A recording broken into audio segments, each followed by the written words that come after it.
February 21st. If you could all rise for the pledge.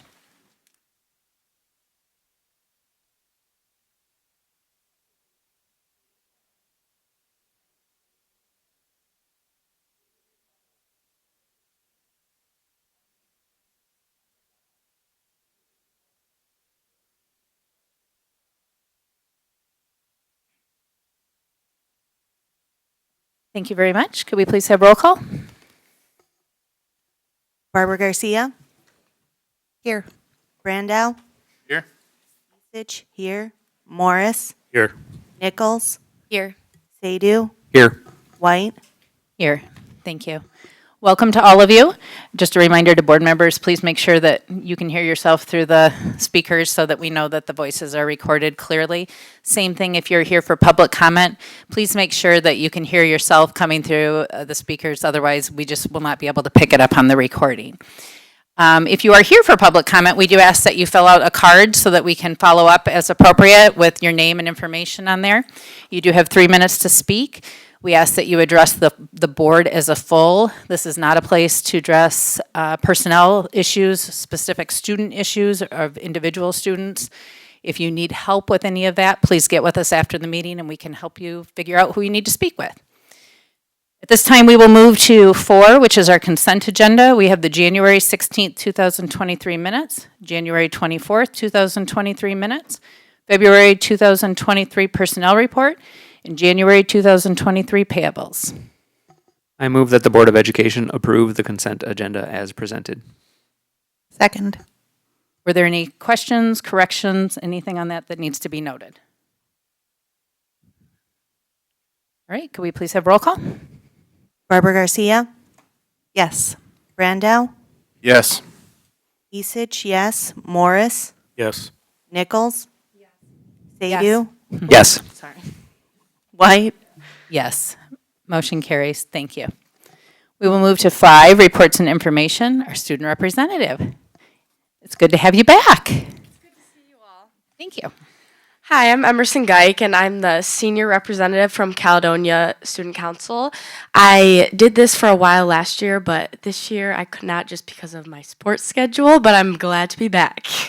So I'm just going to talk about the main things that have been going on at the high school and the things that we've been planning. So before holiday break, we led a can drive and we donated 2,500 food items to the community basket to the Caledonia located on 68th Street. And that was a huge success and we were very happy with the numbers for that. Also, 2 weeks ago, we hosted the Winterfest dance, and Winterfest Spirit Week was another success. To promote school spirit, those that had the best outfits were posted on our Instagram and given free tickets to help promote school spirit. And we held the dance in the North Building cafeteria. In years past, we had held it in the South Building, but we think that the North is probably just a better option from now on. And we used a blow-up screen in the aux gym to play a movie. We played Hercules because our theme was ancient Greece, and that was a huge success. A lot of people enjoyed that because it was something other than the dance. So that was a good thing to try something new. A couple of chaperones were also in charge of making popcorn for kids that wanted it. And another huge success with our Cal Slams Cancer basketball game on Friday, February 10th, the day before the dance. This event was prepared by our Winterfest committee, and there were shirts that were made, and there were games that were designed to help raise money and awareness for cancer. And we all partnered with the American Cancer Society, and $3,024 was donated to the American Cancer Society from the shirt sales and also the halftime events of the basketball game. So that was also a huge success, and we're very proud of how that went. Also, we had a kindness vending machine go up by the entrance of the South, and that was something that we saw GVSU do, and we ordered one because we thought that would be a great way to encourage kids to get out there more and better mental health in our school. So that project debuted last week, and the vending machine was purchased by our student council. and our Be Nice leadership group. So this is the first time we ever used this machine last week, and it was filled 2 different times. We filled it with our Random Acts of Caledonia Kindness bags, which are just filled with trinkets and toys and candy, all that sorts of fun stuff, and also inspirational quotes to help better our students and get an uplifting quote. And some have also have inspirational bracelets and also some of the Be Nice merch. And we also did envelopes in there called kindness challenges. So just to invite other kids to be more involved in the school. So we also did that. And both of those were gone at the end of the day. So it was a huge success. Everyone loved it. And we also had the Be Nice and Student Council fill this machine for March, but the goal is to get other groups and clubs to fill it every time so it's not the same, which I think is a great idea to get all the clubs involved in the school. And the Links program will be filling it this next coming month, March, and it's already a huge hit and was super successful. Also, I'm a part of the Lynx leadership team, and we planned a basketball game designed for Lynx and their peers to be together, which was really awesome. And we also hosted bingo during our seminar, and whoever won would get a free ticket to the dance. So I think we had a lot of really good participation. 700 students attended the dance, so I would say that's pretty successful. And that is pretty much all I have for you. If you have any questions.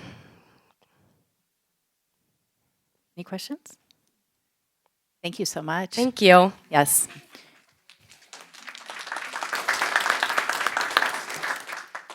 You are, of course, as always, welcome to stay. We love to have you stay, but we do know that if you have homework or other things, that you're welcome to leave too, so.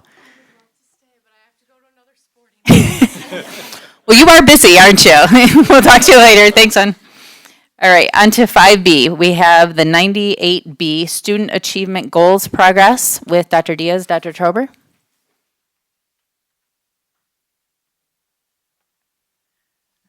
Good evening, Superintendent Martin, President White, Board of Education, and a wonderful group of community members. It might make me a little nervous, and I guess it might because you're all behind me, but I spoke to 700 7th and 8th graders last week, so this is nothing. They're scary. No, it was great. I had a great time with it. So I am pleased to be here this evening to share our 98B Student Achievement Update. And as Dr. Trauber and I had 2 presentations tonight, we decided to kind of divide and conquer for clarity.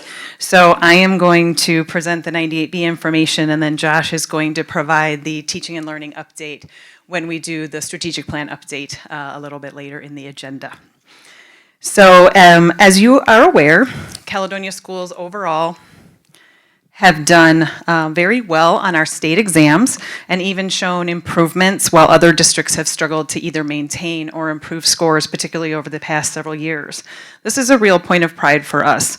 It's important to note that the assessment reporting in this particular presentation represents aggregate scores, so they are averages of all students across the district by grade level and subgroup.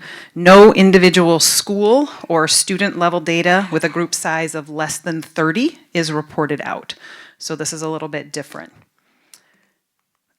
For our new board members, and a reminder for those of you who have seen this presentation previously, not the exact same presentation, but this was a required component last school year as well. 98B legislation was established post-COVID to ensure that systems were in place within our K-12 districts to monitor student progress in both English language arts and mathematics. Districts could select to monitor and report using either growth scores or proficiency scores. And in Caledonia, we selected proficiency as our foundation for reporting. Districts also had the option to choose from 4 different benchmark assessment tools: the NWEA MAP test, the iReady assessment group, data recognition core benchmarks, or the Renaissance Learning, which you may have heard of referred to as STAR.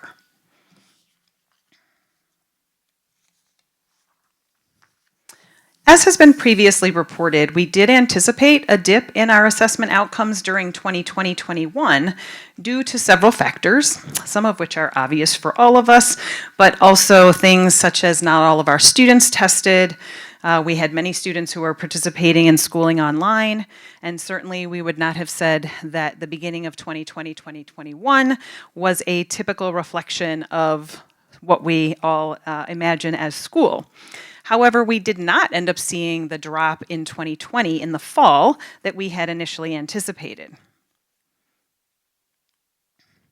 After the 2020-2021 school year, we continued to experience disruptions to learning, either due to extended illnesses or by choice, and we saw a slight decrease in ELA and math scores with our fall of 2021 assessments. However, after a full year of what we would consider getting back into the swing of things and some typical instructional delivery, and we saw a lot of our students coming back to fully in-person learning, we saw a little bit of a rebounding in math scores back to fall of 2020 levels. And although we saw upward movement in ELA, we are not yet back to pre-COVID levels.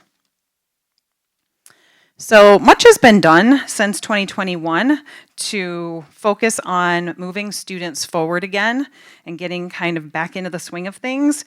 And some of that work includes the initiation of a teaching and learning framework for the district as a whole, seeking feedback from staff across the district at multiple levels, creating and aligning our teaching and learning priorities to the strategic plan directly and intentionally. We reviewed and approved several Y5 to 12th tiered curricular resources, and then we began the implementation of the established priorities. Some of the things that we're excited to share are that our data teams are meeting regularly to look at student achievement data. We added an MTSS position that is really leading that work across the schools K-12.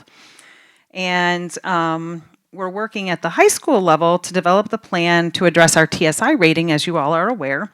And what we're looking at as we do that work is how do we improve systems district-wide so that instead of just saying, well, it's a high school problem or it's a subgroup problem with students with IEPs, we're looking at our entire system and saying, how do we make sure that we build something that will support all students to find success in our district? In order to take the best snapshot of student performance across the grades here in Caledonia, we selected the NWA map of those 4 that I shared earlier. This is one of multiple measures that we use in the district to look at our own internal data as compared to the performance of other students across the state and across the country. The NWEA MAP assessment is an adaptive achievement and growth test. So it moves as the student moves. So the more correct answers that a student is able to provide on the assessment, the more questions are provided. So it really gives an individualized assessment of where a student is and their capacity for growth. The NWEA MAP also assesses both ELA and mathematics across K-8. So as we analyzed the scores of our students, we noticed that math scores demonstrated higher percentages than in previous years. This may be due to the fact that we've now adopted a solid Tier 1 curricular resource in mathematics across K-8 that correlates directly with NWEA. So there's a direct tie there, and we are now using something consistent across all those grade levels. In reading, although there is an upward trend, over the past 6 years, we are absolutely still not where we would like to be. So moving now into some data charts. This slide represents the district aggregate of students who met the benchmark for their grade level. Now the benchmark with NWEA is students who scored at the 41st percentile or higher.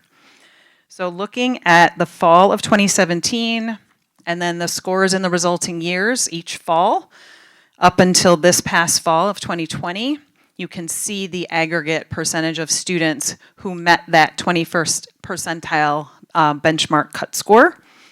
So we've gone up and down a little bit. Overall, we have a 6% growth across reading and a 7% growth across math. Certainly not what we would like to see, We have established some pretty solid scores with 70s and 80 percentiles. However, 80% of our students reaching that 41st percentile. However, we absolutely believe we can do better. This slide represents the winter scores. So it's the same format, looking again at the students who met that 41st percentile benchmark cut score across the years 2018 to 2023. And again, now we're looking at winter scores. So those are the ones that they took after the first of the year in January. And here we see that there was a drop 1% between 2018 and 2023. And then again, a modest growth from 2018 to 2023 in mathematics.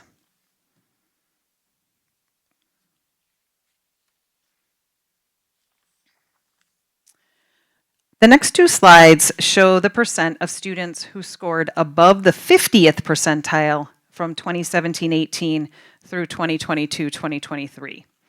This is above the benchmark cut score of the 41st percentile, but we wanted to raise the bar a bit to reflect the population of our students that are exceeding expectations. So we just raised it a little bit so we could take a look at these groups.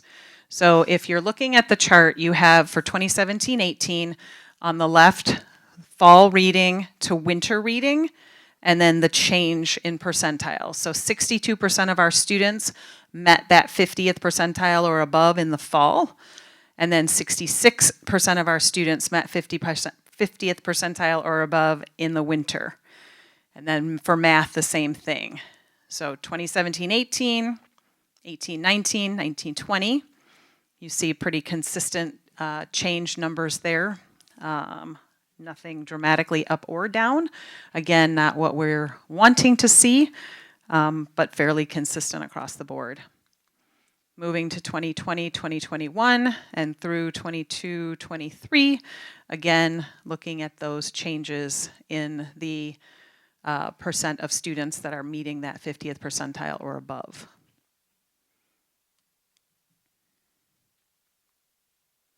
So although we selected for 98B reporting to look at our student proficiency scores, we also know that student growth is really important. And on the NWEA map, we get both results for students. We get both proficiency levels as well as growth rates.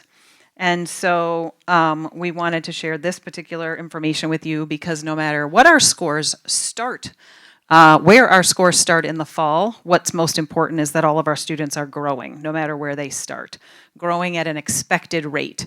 And so this slide represents the number of students, or the percent, of students that met the expected growth rate on NWEA map in both reading and mathematics. So just to try to restate that for clarity a little bit, I know it's a lot of numbers, percentiles, and percentages, but what this score represents is, for example, if I start at the 75th percentile, I have an expected amount of growth, even though I'm already at the 75th percentile. And if I start at the 35th percentile, I also have an expected level of growth. So there's kind of that expected level, and then there's stretch growth. So there are things that we think about if a student is significantly behind where they need to be. They don't need to just grow 1 year in 1 year's time. They need to grow more than that.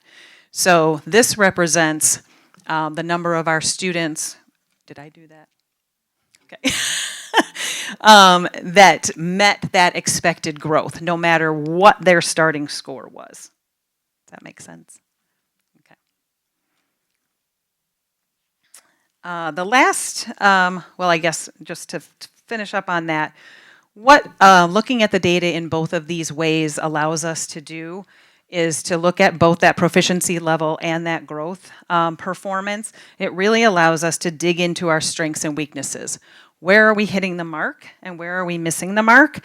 And how do we then build out stronger systems so that we can support all of our students in meeting not only proficiency, but growth along the way, ultimately getting all students to proficiency.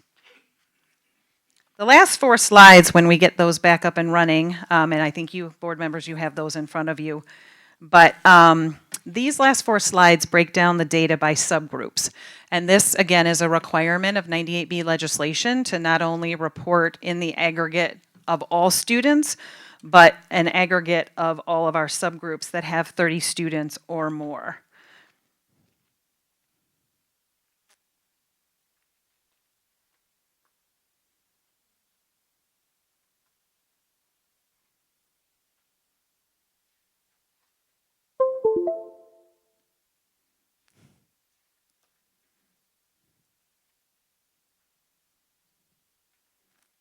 All right, success. Thank you. All right, so this first slide here, again, we're looking at aggregate scores of students who met the benchmark or exceeded the benchmark, which is the 41st percentile on the NWEA MAP benchmark assessment. So this is all students K-8 who qualify for free or reduced lunch and what their aggregate scores are fall to winter, 2022-23, so this year. And then across the bottom is the percent of change. So we have free and reduced lunch students. We have our students with IEPs, where we see a real struggle in reading. Our English learners, where we also see a significant struggle in reading. Looking at males and females, we have very similar changes and similar scoring between the two subgroups. Our females a little bit higher in reading, our males a little bit higher in mathematics.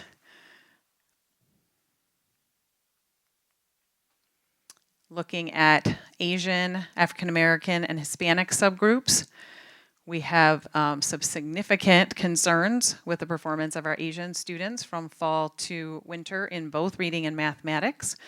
So digging deeper into those scores and the students assessed.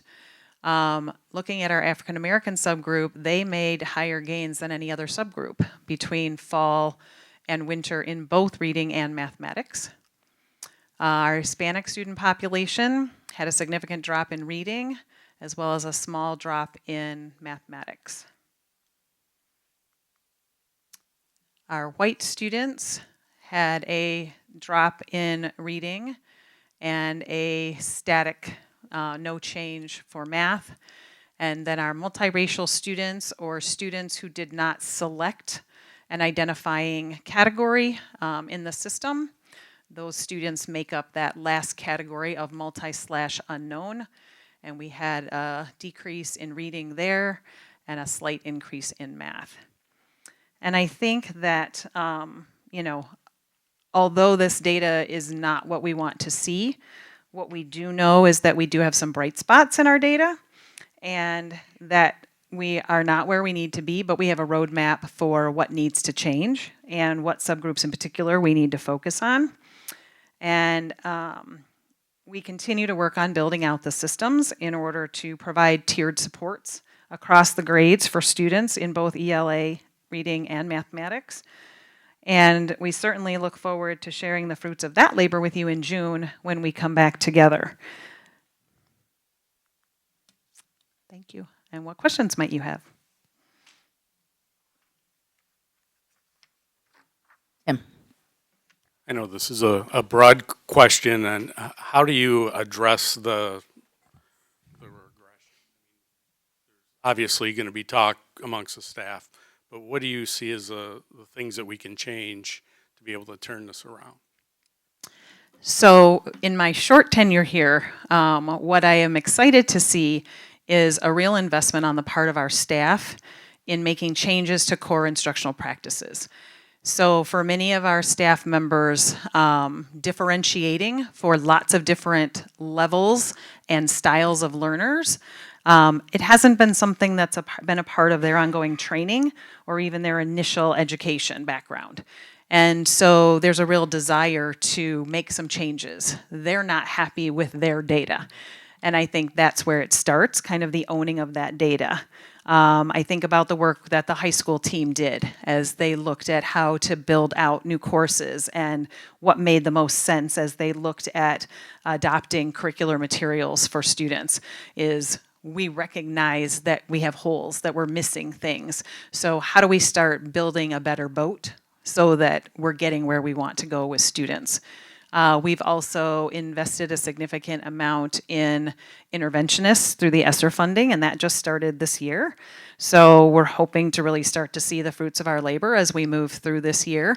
When we analyze the data in the spring, we'll be looking to see, did what we put in place really have an impact?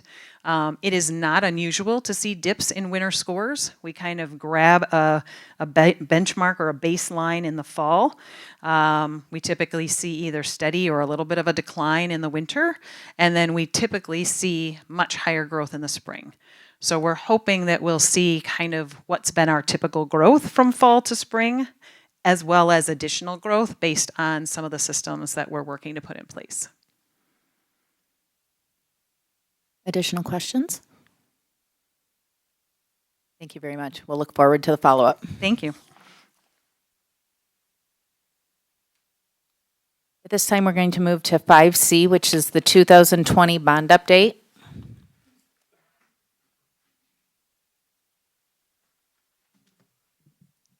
Good evening, everyone. And what I'm going to take you through is a quick update of where we're at with all of the technology projects that are completed and are yet to be completed.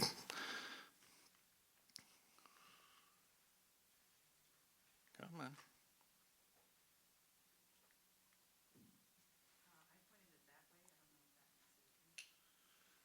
She's got the computer there, so. All right, Christy, I'll just let you forward them for me.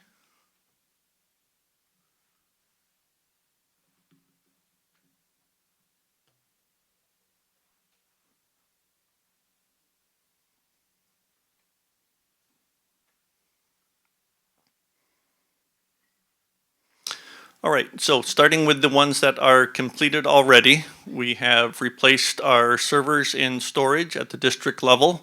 That's the storage and the central brains of the network for the entire district. At Cal-El, we upgraded the PA system, so it's now a network-based system instead of analog speakers. And there was construction-related work that took place here at Craft Meadows and at Duncan Lake with various classroom expansions, front office remodels, etc. Next slide, please. And then in 2022, the wireless network throughout the district was upgraded and replaced. We replaced UPS devices in each of the wiring closets. Those provide surge protection and some extended battery runtime in the event of a power outage, but not as long as the power outages we saw last week. Takes a lot of batteries to last that long. Then we did a similar PA system upgrade at both Paris Ridge and Craft Meadows, along with AV upgrades in the South Campus, in the Learning Commons, all three music rooms, and the wood shop. So they have new projectors, bigger screens, brighter projectors in those learning spaces. And then right now, we have a network infrastructure upgrade going. That is another big forklift upgrade throughout the district in each of the buildings and several wiring closets in every building. Typically, that's something we like to do in the summertime, but product constraints and supply chain issues landed that stuff on our door just before Christmas. So we're doing that now, and the vendor we've chosen is doing an excellent job installing that at night with very little disruption to anything going on in the buildings. And right now we are down to just 2 elementary schools left, Cal-El tomorrow night and Paris Ridge next week. And then that project will be complete. And we also have fiber optic expansion going with the 2 construction projects, the fiber to the Cal Center and then to the new Dutton location as well. That fiber has been pulled to that site and is now spooled up on the pole and protected there, awaiting for the building to come up and be ready to receive that. And future projects that are part of this bond issue will include technology going into the community center, upgraded servers for our security cameras and our telephone system once those servers reach their end of life. And we will do a PA system upgrade similar to the ones that were previously mentioned at Emmons Lake and North Campus, and then that will bring everything up to the same level throughout the district. And as our copiers age, we've got plans to replace those as needed.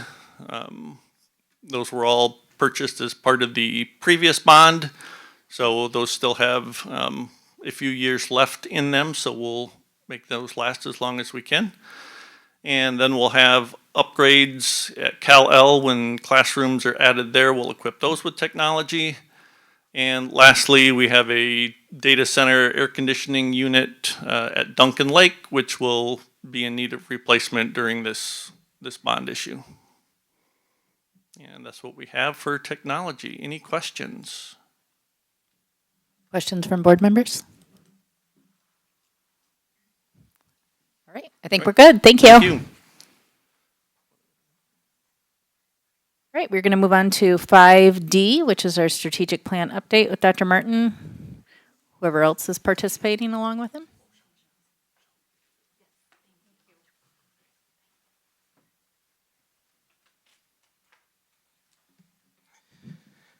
Good evening, President White and Board of Education. This is the time of year where we do our annual strategic plan at a glance update. So we are happy to once again kind of provide an overview of our strategic plan. And of course, I left a sheet over there, but if you recall, we had a number of open community meetings as we were developing our strategic plan.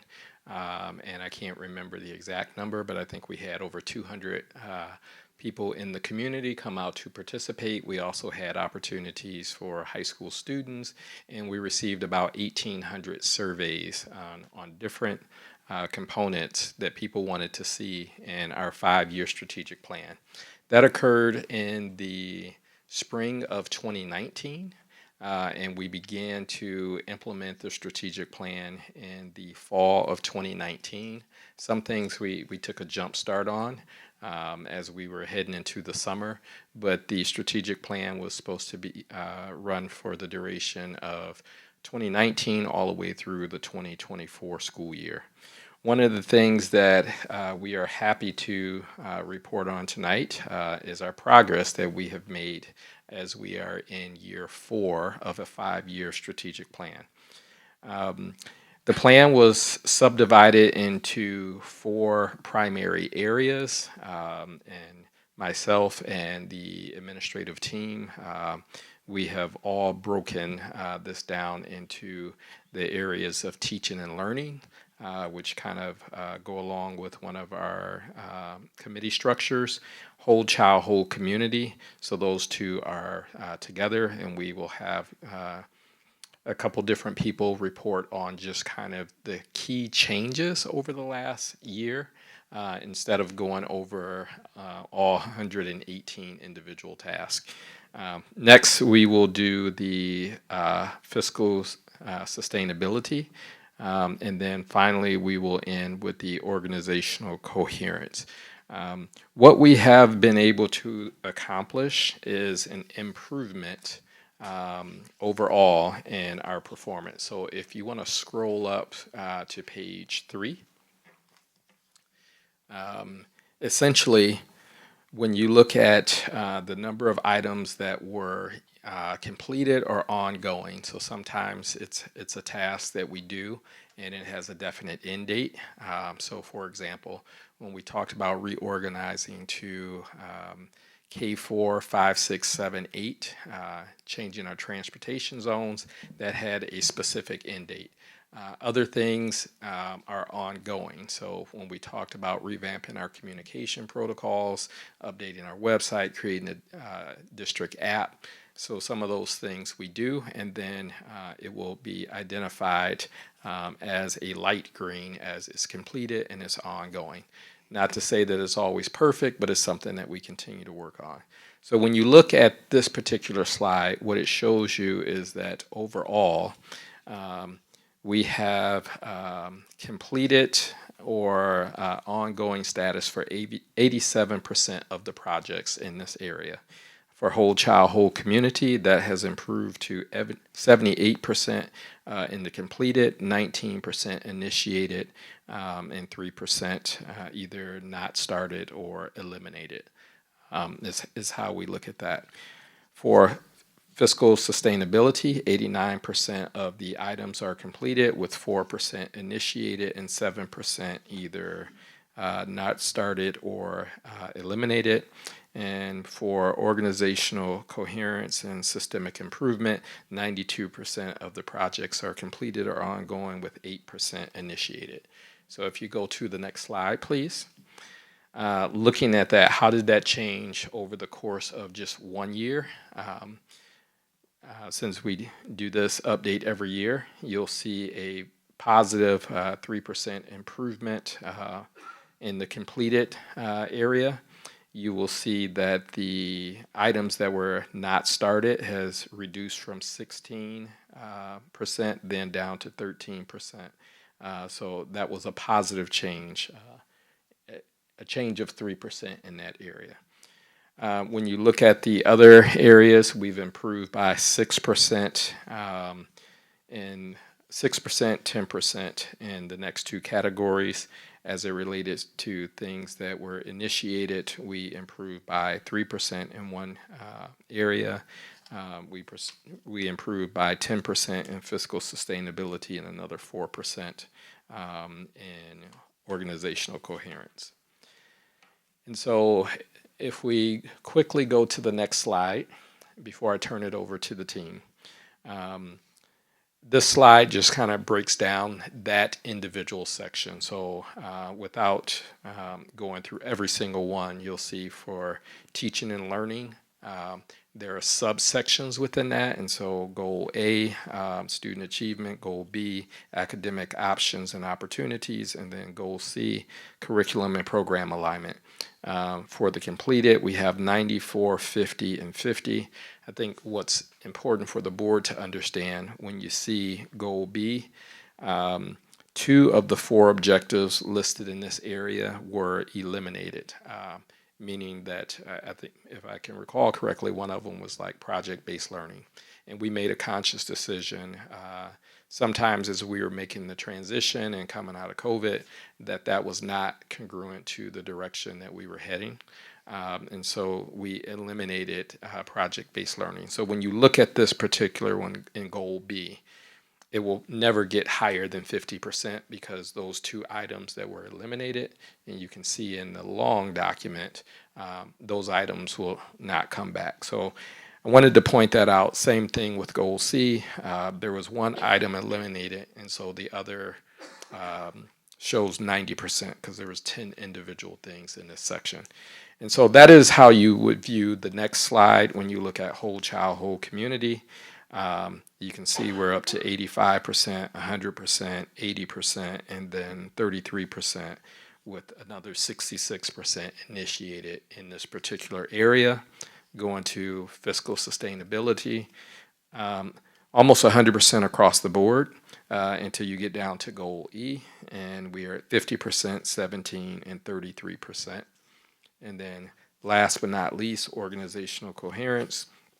The first 3 goal items, A, B, and C, are all at 100%, with goal D being at 72% and 28%.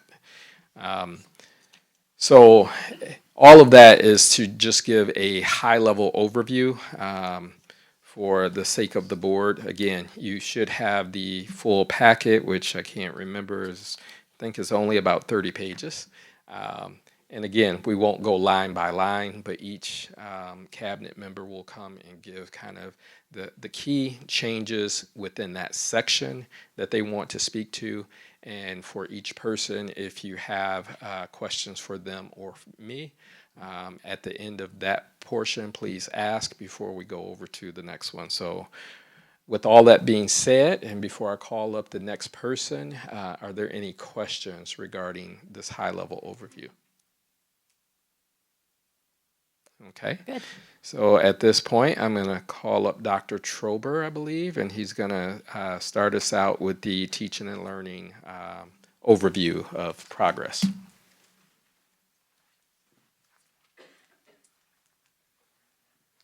Good evening, everyone, and thank you, Dr. Martin.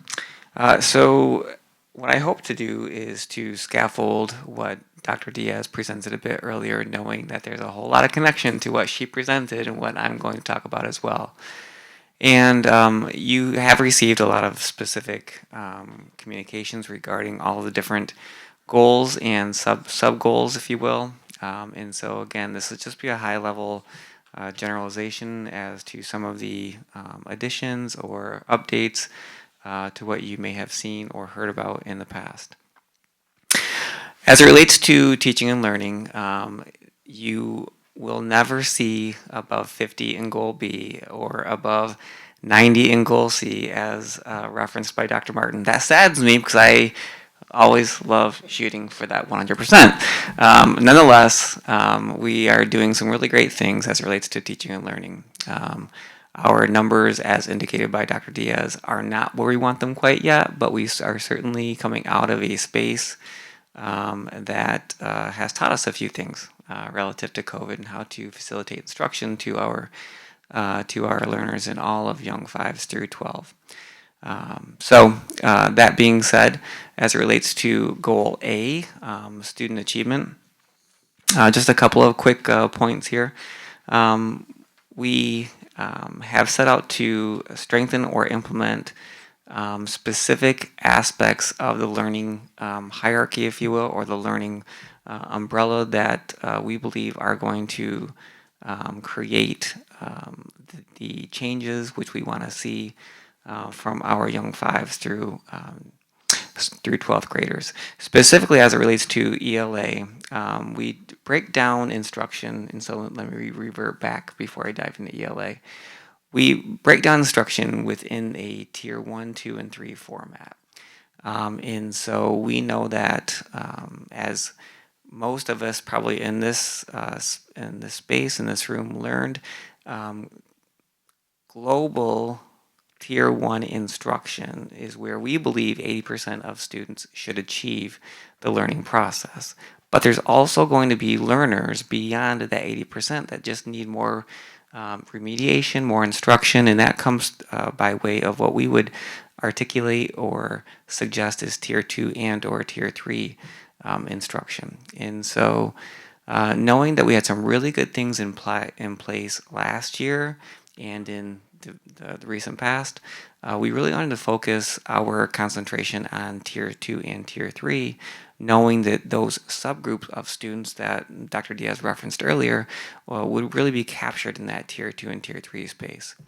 And so we doubled down on some of the Tier 1 resources that we had previously put in place, making small tweaks or changes, especially as it relates to students in grades 9 through 12 or instruction at the high school level. And then acquiring PD that we believed would help facilitate stronger instruction in grades K through 8. And then again, using 11T or ESSER funding specifically, hiring for interventionists in the ELA and or math space. Again, helping to focus or deliver specific instruction in that Tier 2 and Tier 3 space.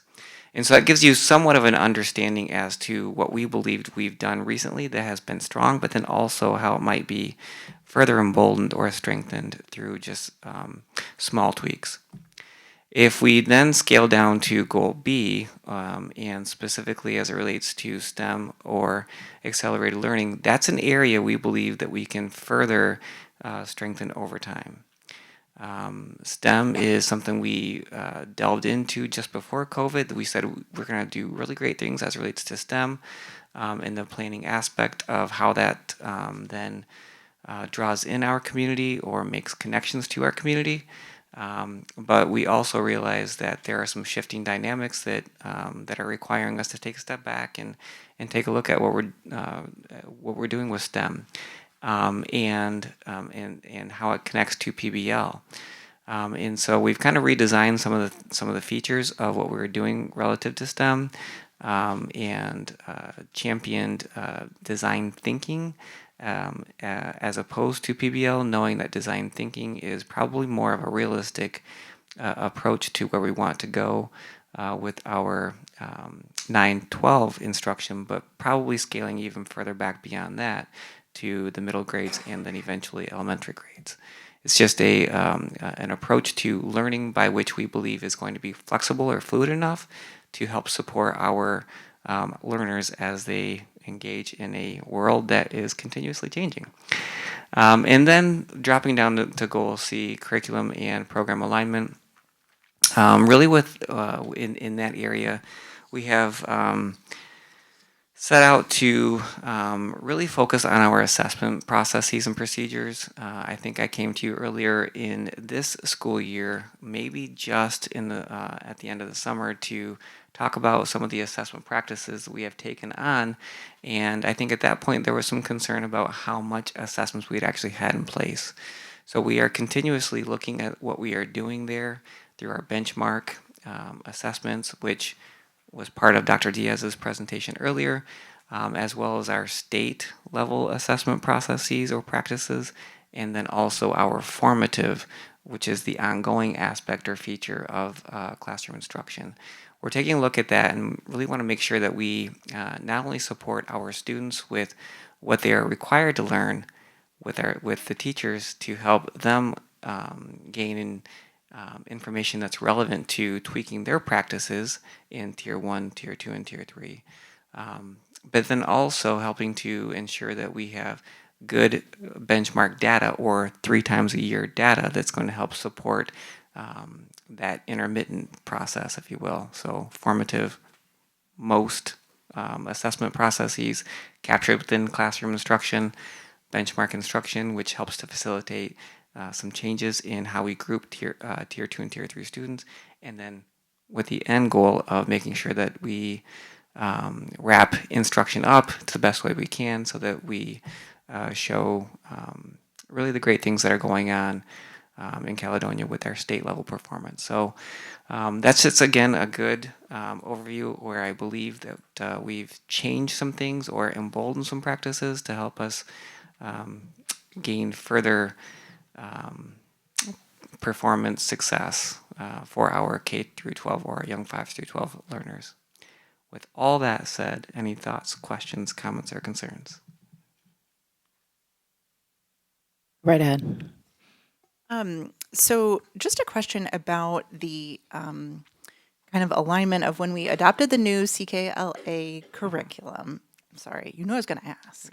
It's okay. Right? So in 2019, right, and we've been educated by you and Dr. Martin about when to expect how that looks in terms of when we should expect to start seeing some changes in scores and things like that. Yep. And we did, it looks like, right, Yep. in 2020 and 21, right? And then we're seeing a little bit, like Dr. Diaz talked about earlier, a little bit of regression. I'm curious, do we think that there's been changes to how we're teaching that? Because it seems like it was kind of working. Do we think that there's been a change in our approach? Do we think we need to re-educate in that approach? And I guess my other question is, I also heard Dr. Diaz talk about, I don't mean you to, I've been sitting here formulating since I heard her speak. I'm sorry. So I don't mean to ask you all the questions. And I was also curious about how well she had mentioned that the iReady curriculum corresponds well with NWEA testing. And so I'm curious if the CKLA does the same or not, or just correlates well with what's going to be asked of them on the assessments. I have so many questions. Dr. Well, Trober. and, I'm sorry. and all those are really good questions, and I could probably splinter off in 5,000 I know, different directions sorry. as I think about how to respond to that.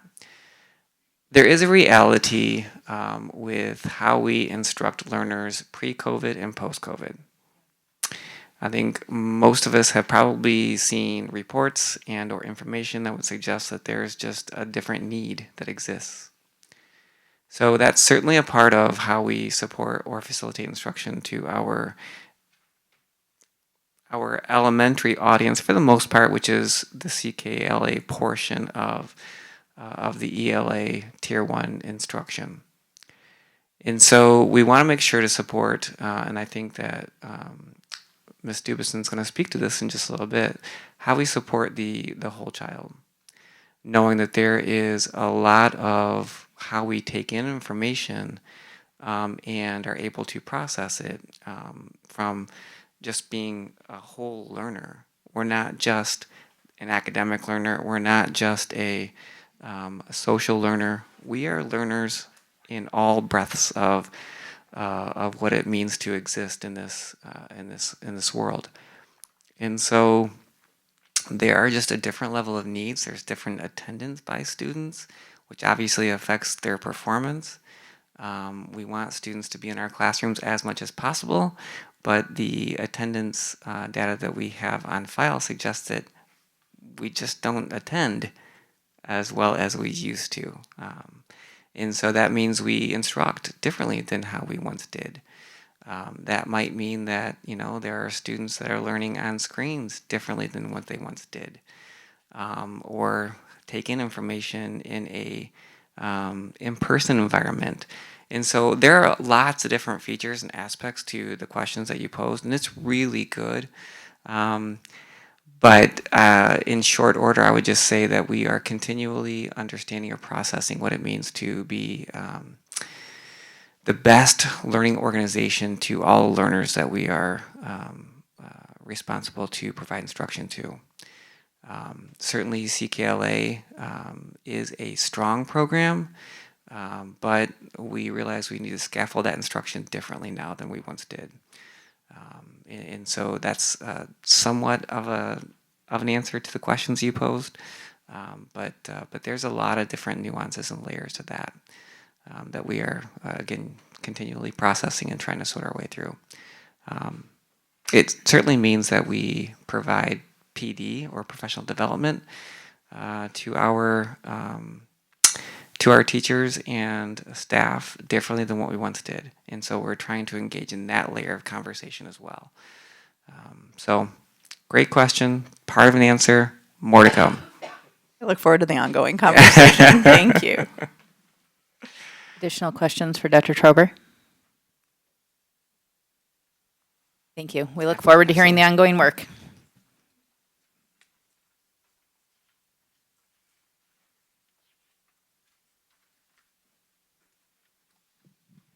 Good evening.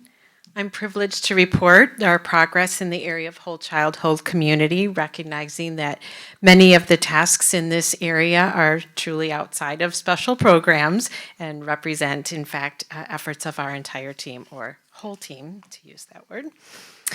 While the percentage of completed and or ongoing tasks that have been identified to help us build a positive school culture may remain at 85%, we have certainly made significant investments in this area since our last report. During the summer of 2022, 75%, or maybe more than that at later numbers, of our district staff, including administrators, bus drivers, custodians, food service, maintenance, office staff, paraprofessionals, teachers, technology staff, attended Capturing Kids' Hearts training. Participants in the training are empowered with understanding, skills, and tools to implement transformational processes focused on social emotional well-being that cultivate connectedness to create a relational culture. In fact, at the high school this afternoon, I noticed in the upper level there was a hallway with stools, different types of stools outside of the doorways. And although I haven't been in that particular hall at the beginning of the day, I can assume that that is designed to help them be outside of their classroom doors greeting students. So I know that it's happening. I've seen it in other places that I've been, particularly in the morning. In addition, the district has been implementing a tiered system of instruction and interventions in this area for several years, with annual fidelity reviews and obviously responsive enhancements based on those reviews. The Teaching and Learning Department is currently considering new Tier 1 instructional resources through the curriculum review process. Relative to Tiers 2 and 3, the district has designated significant ESSER funds to increase building-wide support team with a full-time specialist, student support specialist from either the social work and or counseling disciplines at each elementary. We have 2.5 staff at the intermediate and middle schools to meet student needs, and now 5 full and 1 part-time staff at the high school to serve our students. Their services consist of activities to address early warning signs that impede school success, including attendance, as we've mentioned, atypical behavior, and other social emotional concerns related to academic achievement.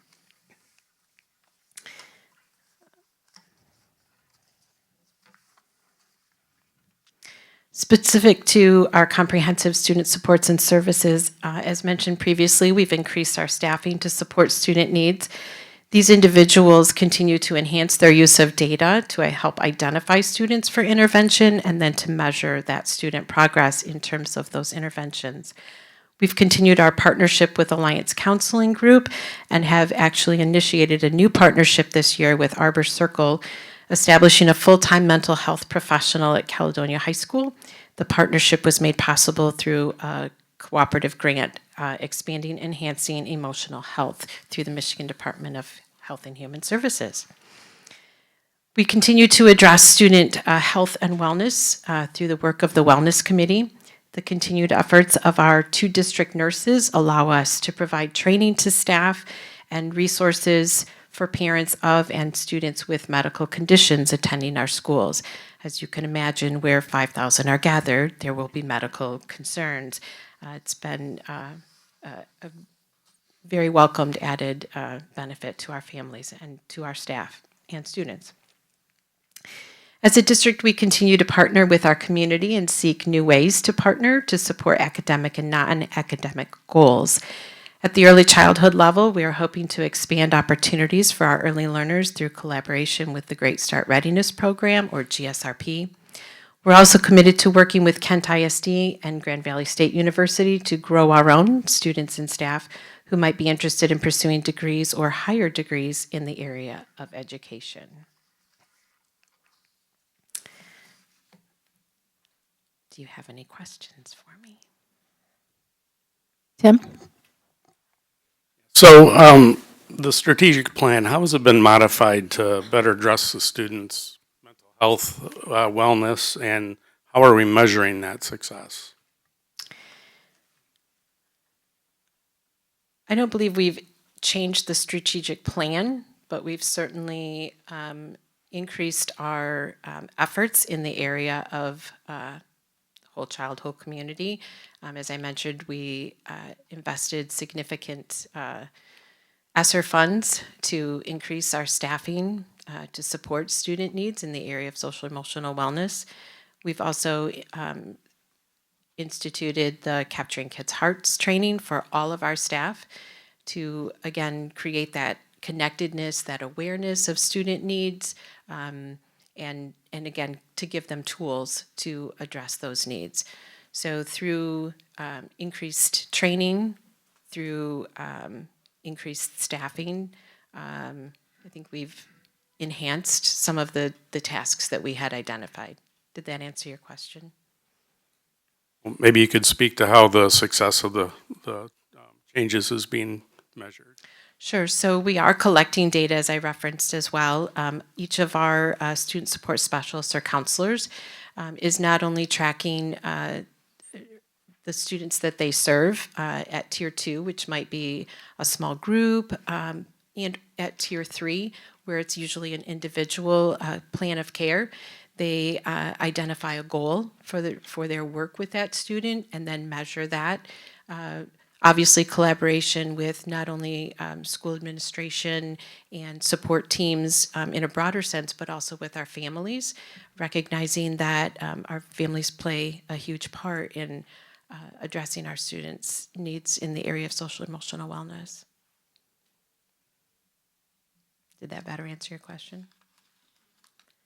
I don't know. I don't know that So the I don't know plans that we here- have a good plan on how we measure. Maybe it can be improved. It just sounds like it's a little vague. So I guess I don't have the specific data with me right now, but we are tracking the number of students that each of our student support specialists is serving. They're also tracking the plans of care and whether or not their intervention with those students has been successful or not. So I do think we're increasing. We're always looking for ways to improve our data collection and our measuring. Thank you. If I can add, one of the things that we used to do a few years ago, and we've kind of abandoned after COVID, but we are going to look at the possibility of bringing back. There was kind of a countywide student survey, particularly at the secondary level, that kind of tried to speak to the culture and climate of the building and how the students, particularly at the secondary level, are feeling and perceiving school.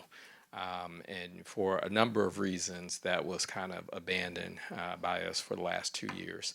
That's something that we're going to explore and possibly bring back because the problem with abandoning it is we miss some of that comparative analysis of how is our students feeling overall about the supports and the services that we put in place for them to help them from a social emotional adjustment standpoint.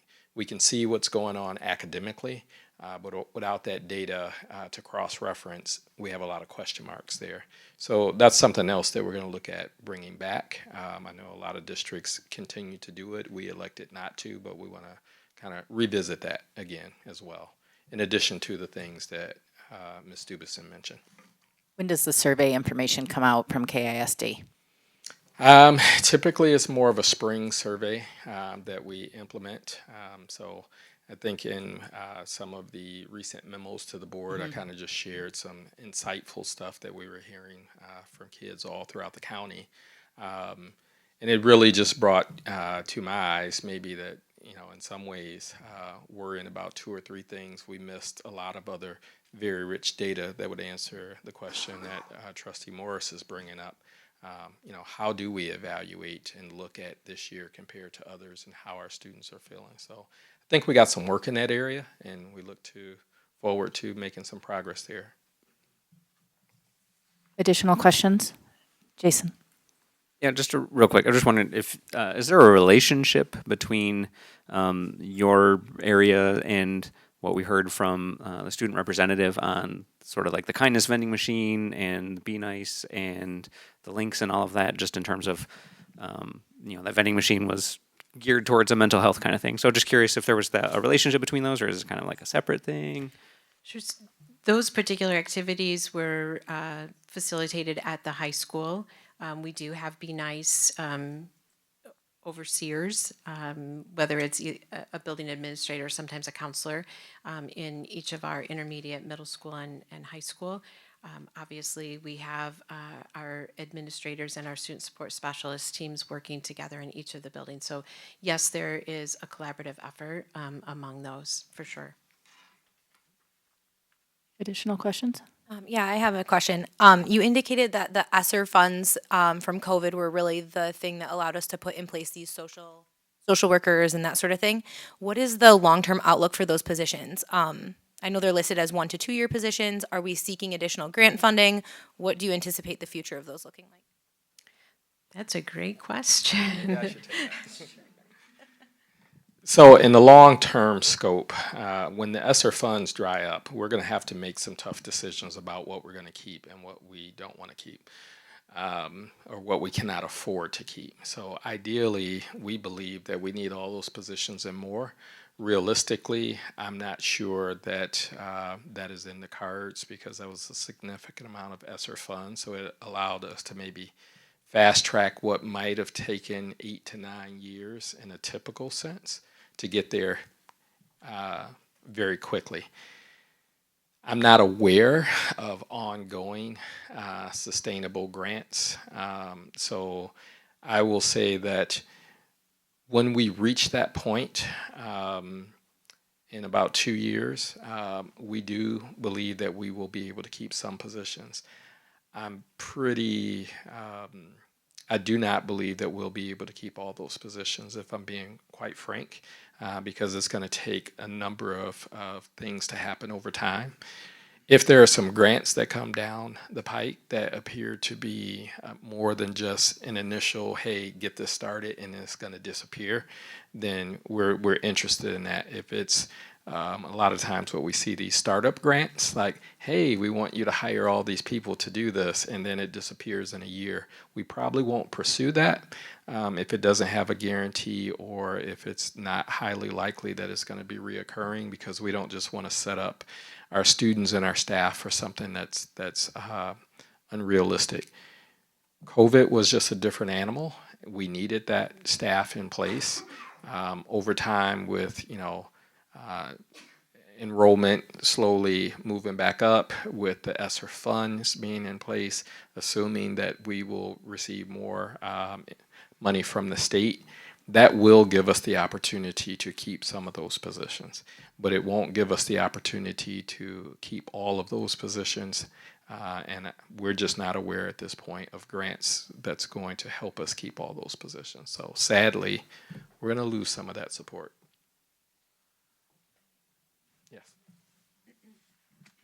I did want to add that we were intentional with utilizing funds not only to enhance our Tier 2, Tier 3 supports, but also to grow our sustainability for understanding of students as a whole child through our Capturing Kids' Hearts training. So recognizing that that's not going to completely meet every student's needs, but we were intentional to grow something that is sustainable among our Tier 1, everyone, all hands on deck. So, yeah. Thank you. Additional questions? All right, thank you.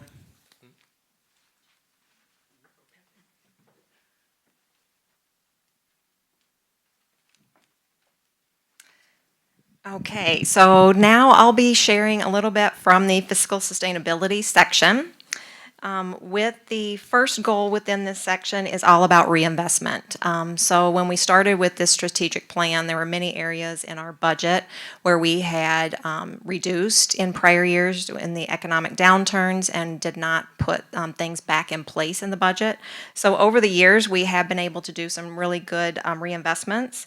For this year alone, and as you've heard in other presentations, with the funds of ESSER, we have added 20 positions with ESSER. And when I give my budget amendment update, there's also going to be an ESSER update as well that will give a little bit more when it comes to that. We also added 9.7 teaching positions with the general fund dollars. And we transitioned 9 of our building health and safety paras, which we had received with ESSER funds last year. We maintained those positions and transferred them into utility paras at each of the buildings with general fund.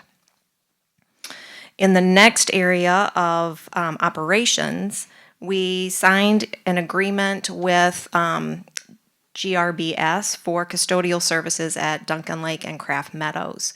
With the staff shortages that we were seeing, we were having a hard time keeping up with keeping all our facilities cleaned, and that was in this area of the strategic plan. So yes, so far we've had some growth with this model, but things are improving, and we're able to at least kind of have staffing levels at each of our buildings now. In the next area is a needs-based budgeting process. So we are entering close to starting that 23-24 budget look, and pleased to say that we will be implementing and moving forward with a new budget process. So that's exciting.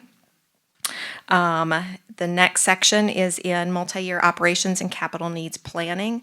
That's in that continuous mode. We do have our plans in place. We've been working on this, especially with these bonds, and so these plans have thoroughly been looked at. It's in the ongoing stage, so that's continuing. And then the final section in improving fiscal accountability and best practices.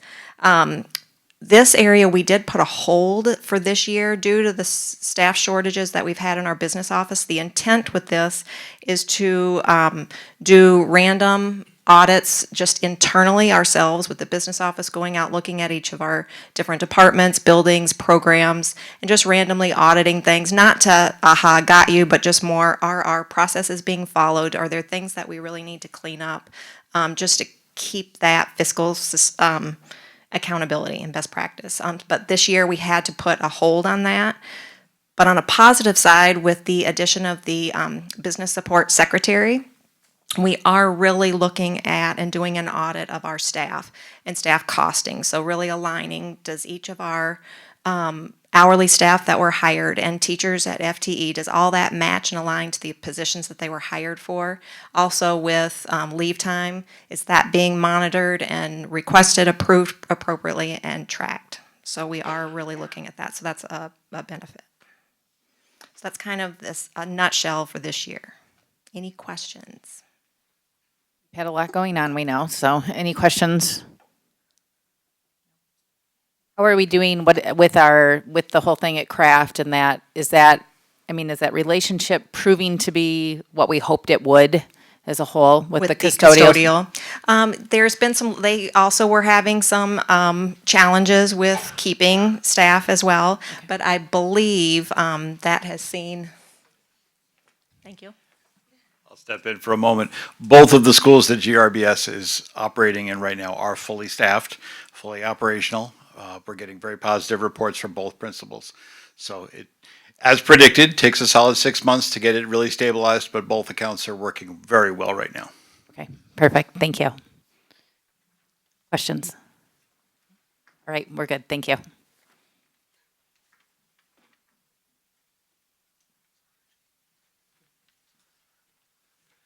Good evening, everyone. And I can attest that Mr. Hess did say 6 months, because I wrote him pretty hard for about 5.9 months to make sure that was working, because that's one thing we want to work. And part of really our organizational coherence and systemic improvement, it's always getting better at what we do. We were told it would take some time. I wasn't patient enough, but we're getting there. But we always want to do better at what we do. And one of the things is working smarter, not harder, because there is always a ton of work. One thing goes and another thing comes. So when we look at organizational coherence and systemic improvement, really everything is ongoing. And I'm going to go back and just kind of review some of the things that we've done in the past, because if not, I don't have a lot to say. So, but just one of the big lifts we had, student information system, that's really the brain of our operation, like our server. You know, I remember the days, and I see Mrs. Zauskas back here, attendance by hand, grade books, clip it on the door. We don't have to do that anymore. So we've progressed a lot over time. So, but those are the things that our families don't see, but those are the things that are critical that we do every day. We always look at getting better. How can we make those systems work more efficiently? How can we save time from our staff? Because we want them to be teaching, not clipping the attendance on the door and putting their grades in a little green book that says grade book on it. So that was a big lift for us. Communication process, I think we've done a great job in improving that. The addition of Kelly Clark, our communications coordinator, has been a big help. Just bringing one common theme to our district in our messaging, the way we present ourselves via the internet, emails, and just the branding that she has created, I think has really given us a big boost. It gives us an identity we can be proud of. Where before, what color purple is it? Well, we really don't know, but so we have 3 different variations, but now we all are on the same page. And our superintendent received a very prestigious award in being a superintendent communicator of the year. So we've really worked hard on this area, and I think I'd be remiss by not reminding all the things that we've done for that. Transportation efficiency. A few years ago, if you remember, we changed the way we run our buses, and I think it was at our last board meeting, the thousands, hundreds of thousands of miles we have saved by doing that. Because our goal wasn't just to save money, it was to get our kids home at a decent time so they weren't riding that bus for over an hour, which it did. So we're very excited about that. That's just one of the things. And different software things associated with transportation as well. So there's some of the things that we want to look at. Our internal systems, I'll mention eye observation. You have no clue what that is, but it's something we use with our staff to evaluate. We want to make that better. We were part of a consortium. We had little control over that. we want to take control back, and we're finally getting a chance this summer to do that. So those are the big things that we want to make sure we can do, is always work smarter, because there's always going to be more work waiting for us. And I just don't want to miss anything. Mr. Hess, Mr. Bookdevine? All right. Any questions? So I see we've got the shared time coordinator in here, but where does the shared time program show up in the strategic plan? The coordinator was only part of that when we actually created the strategic plan. Right, but the program itself, where does that fall based on? I don't think ongoing- we specifically listed it at the time we created the plan. Okay. That's something we're always working at. And I think we've mentioned in our committee meetings, just working at that school financial services to partner with. But yeah, that's something that's always ongoing, and we're always trying to get better at as well, because this is a big part of what we do. For those that don't know shared time, we are able to employ teachers that work in our local Christian schools, and we get to claim part of those FTEs as our budget. So we've had great relationships with Dutton Christian, Byron Center Christian schools, Dutton Christian. So it's been a great program. So, in fact, I was just texting one of the principals here about snow day tomorrow, so from our shared school. So we work very well together. Sorry, anything else? Nope, I think we're good. Just stay on Mr. Hess. If something says 6 months, he can make it happen in less than that. That's good. So, thank you. All right, thanks everyone. That really concludes our update. As you can see, it's a lot of positive things there. And I will say that Mr. Kingsbury has also been doing an outstanding job as it relates to continually updating our district-wide school safety plans and operations, emergency operations, and so that is an ongoing piece there. And to the question of Mr. Morris, when we created this, I think our big plan at that point was just to get a coordinator for shared time services, because we had 2 different administrators leaving their jobs here to go evaluate in private schools. The dynamics have rapidly changed within the last 12 months.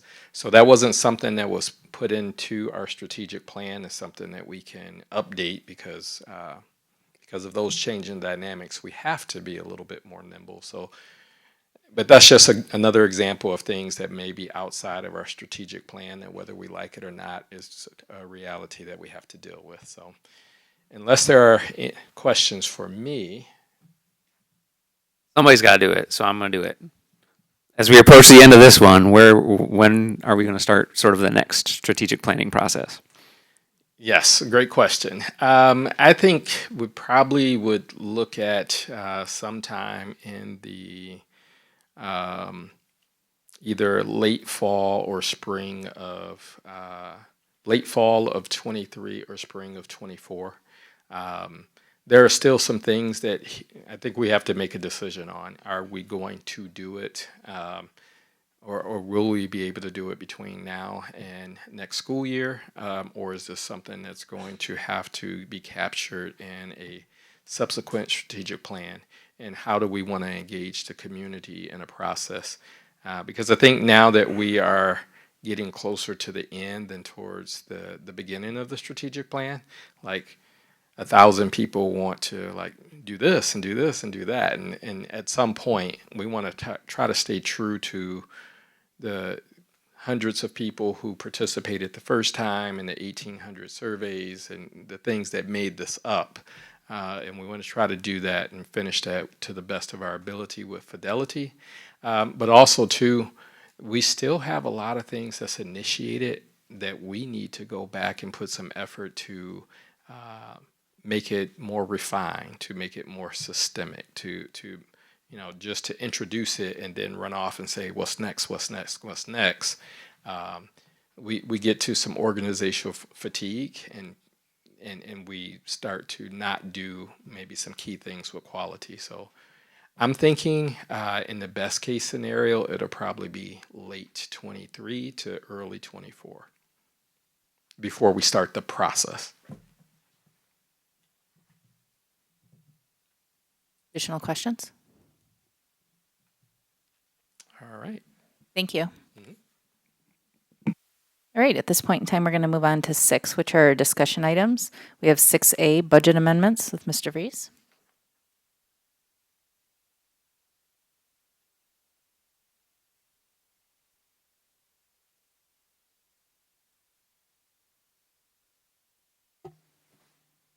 Okay.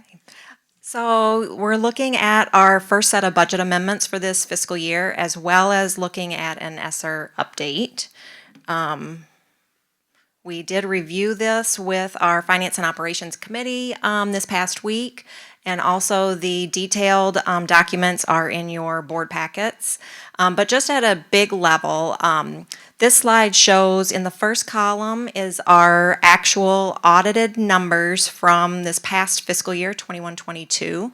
And that shows where we ended pulling 1.1 million from our fund balance, leaving us with 9 million at a 14.8% of expenditures. So then the second column, that's the current budget that we've been working from that the board adopted this past June.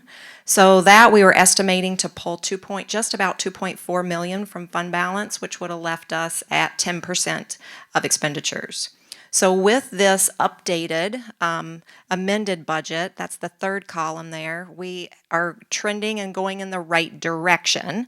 That has us looking now to pull about 630,000 from fund balance, which would leave us 12.3% of expenditures at that level. So our fund balance kind of board goal, so to speak, is to try to maintain a 13% fund balance. So you'll see that we're getting a little bit closer to that compared to how we started the year.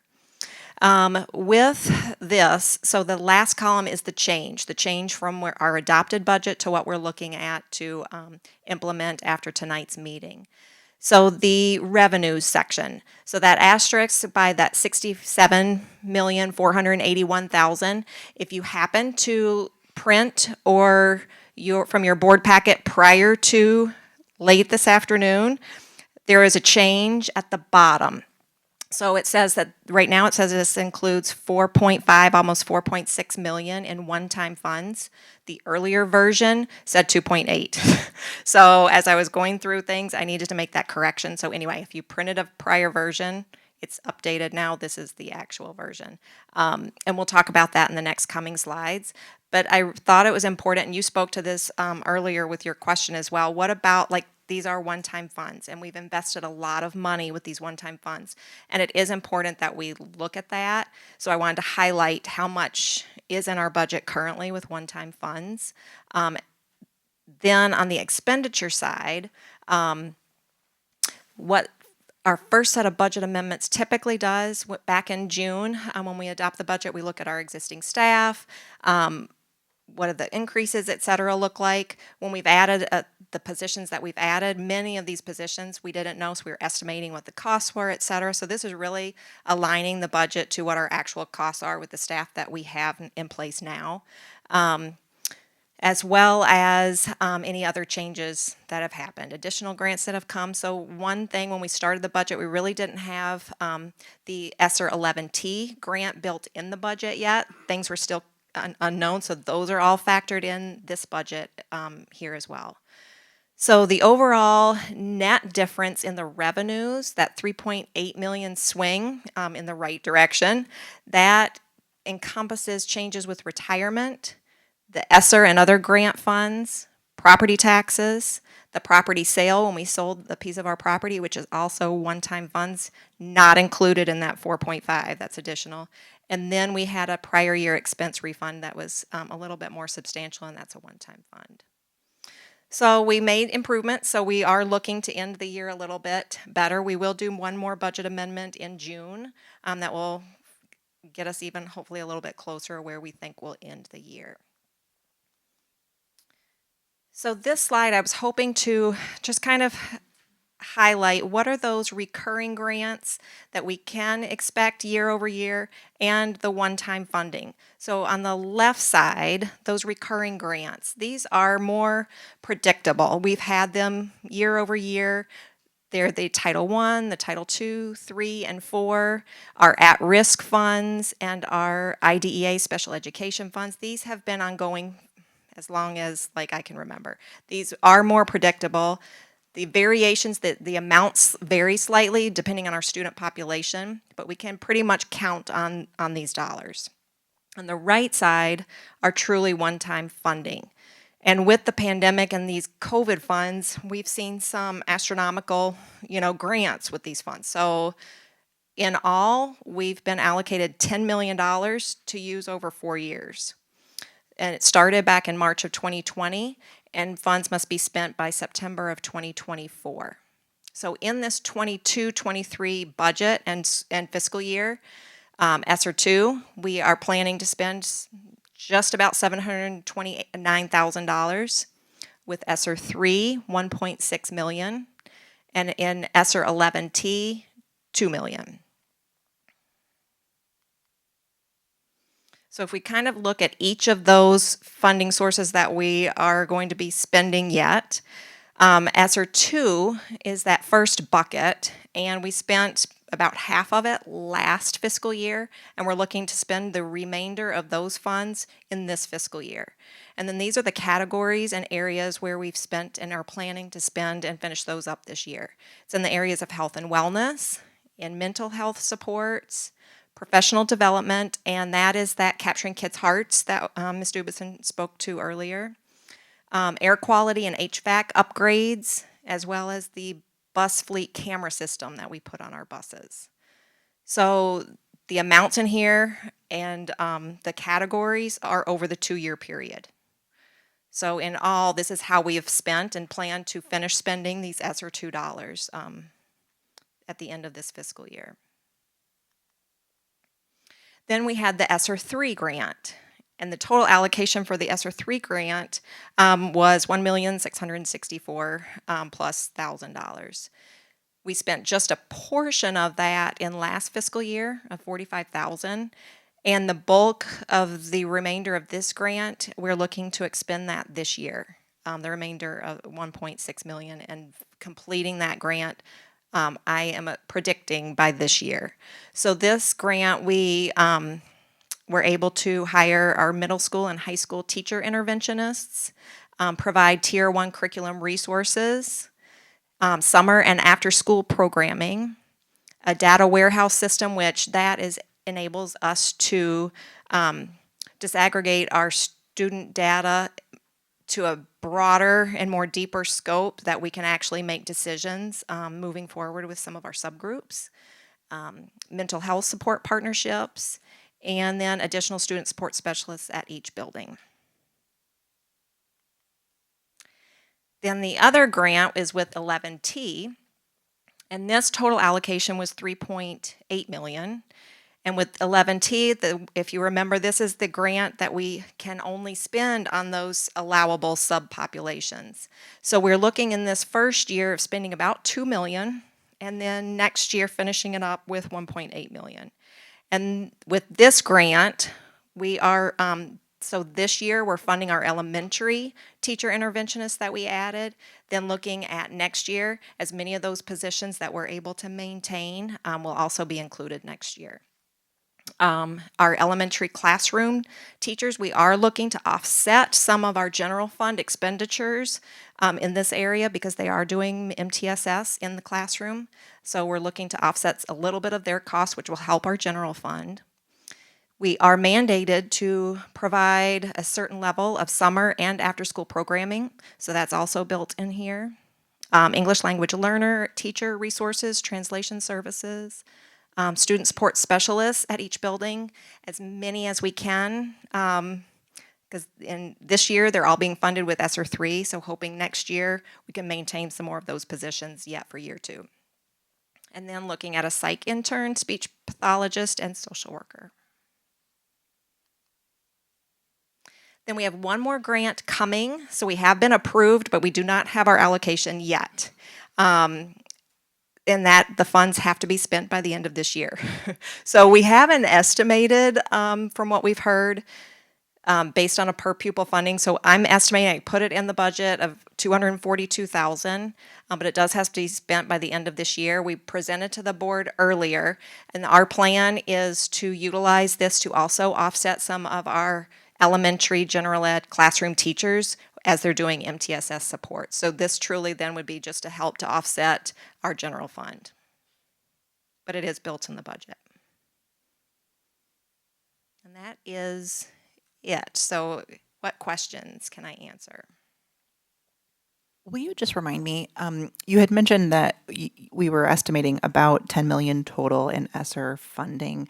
Was, if I'm doing just some real basic math here, not your math, real basic math here, it's looking like you have like about 7 million-ish accounted for on these slides. Is that 3 million that was spent before then? Yes. Okay. So, Thank you. So on the website, we do have like a one-page ESSER document. So it lists what we actually spent in 1920 and what grants we received that year. Also 2021.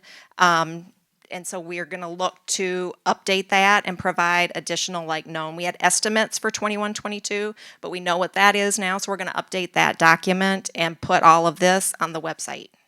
Awesome. Thank you. Is the date that you have up there, is that a hard stop date, or do you expect that there will be extensions on any of those dollars? We are hearing that there's an effort across the country to push the feds to extending that.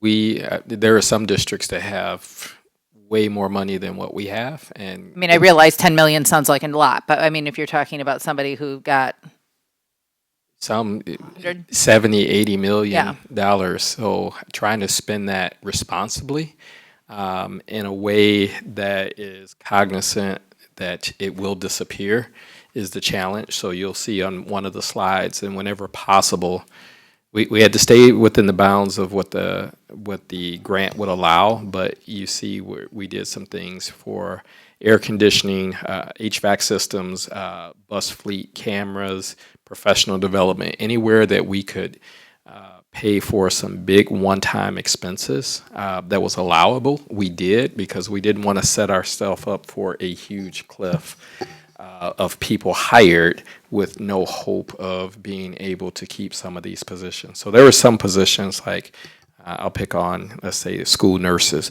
We knew that that was in our plan moving forward, that we wanted to add some support in that area. And so those are maybe like priority positions that we keep even when ESSER goes away.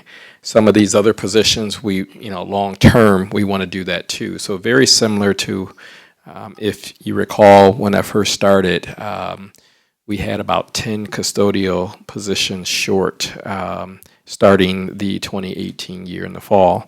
We had several other positions that were cut in lean years, and we didn't reinvest. So we kind of had a formula of a little bit of student growth, a little bit of money from the per pupil allowance going up each year, a little bit of conservative spending, and we can add some reinvest in some areas in the district. So that was kind of the formula, and we hope to replicate that to pick up some of these ESSER funded positions. But again, I think it would be improper for me to say today that I feel comfortable that we will be able to absorb all of that. I just don't see that in the cards. And hopefully they do extend it, but if they don't extend it, I think we will have given it the old college try that we're trying to spend all of ours within the time allotted. Sorry, I didn't mean to take up. Jason? I'm not sure if this is a question for you or Dr. Martin or whomever, but just looking back at the ESSER 2 slide, it is a little jarring to see 14,000 for mental health supports versus hundreds of thousands for others. So I'm going to guess that that's not the entirety that we spend on mental health supports, just the portion that come from here.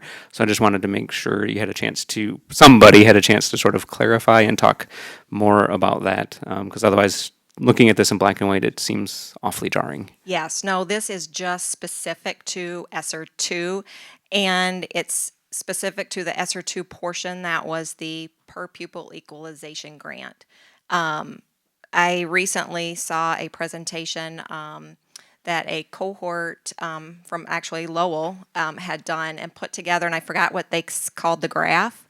And if I can figure out and replicate it, she did a phenomenal job presenting this, but it shows all the different grants since the start of COVID, the times that the length of them, the amounts. It's a phenomenal graph. But there were many grants, and we covered mental health supports in other areas. This specific portion with the ESSER II, the equalization portion of the grant, we only used 14,000 from this specific grant. Yeah, and I think that's an important point. I know when I got here, there was an issue where we had, unfortunately, a few kids who attempted or actually committed suicide. And so we had already started down the path of putting some mental health supports in place. We were calling it our SEL, our social emotional learning program. So we were already investing down that path, which is another reason why you don't see that number as big, because we already started staffing to address some of those needs there. And this is just one bucket of that support. Tim? So I think this is a big shock to our budget, losing this money, losing the support that it's brought to the district. I think as much as we have to have the budget discussion, we should also be talking about how we're going to modify our practices and still be able to support our kids. So I just want to bring that up as it's on my mind, and I'm sure it's on many of the board members' mind what this impact will result in. Absolutely, and we've been discussing that as well. And on the first slide, when we looked at the recurring grants, what does that look like? How can we utilize? We have seen over the last few years increases that have been made to the 31A at-risk section, as well as our special education with the what we are reimbursed from the state with that area has also increased. So as we look holistically, and that's one of the things in our strategic plan, as looking at all of our different grant sources, what is our structure systematically across the board? And we're continuing to look at that, and even more so, how can we use existing monies that we know we can count on to support the system that we're building? And we know that we can't necessarily keep every position, but while we have them here, really focusing on building that system and the capacity in our staff. And so then when we do have to reduce some, that we're able to really not lose a lot of ground. Well, I know it's not good with our state funding as far as when we find out what we're actually going to get, as you know, as we all sit in limbo and start the year and wait to find out. Certainly not ideal from a financial person's aspect of finding this out. Are the grants, the reoccurring grants that we get, what's the timing of those compared to, is that lumped in all with that same state funding number, or do you find those out at a specific time different always? So the federal portion of the grants we find out at different times. It doesn't necessarily correlate with the same time we find out with state aid. Our at-risk amount, we will find out when the state passes its budget, as well as what the state will be reimbursing on the special education side, but the IDEA portion is the federal side. That comes a little bit later, and it varies. Like sometimes we get that.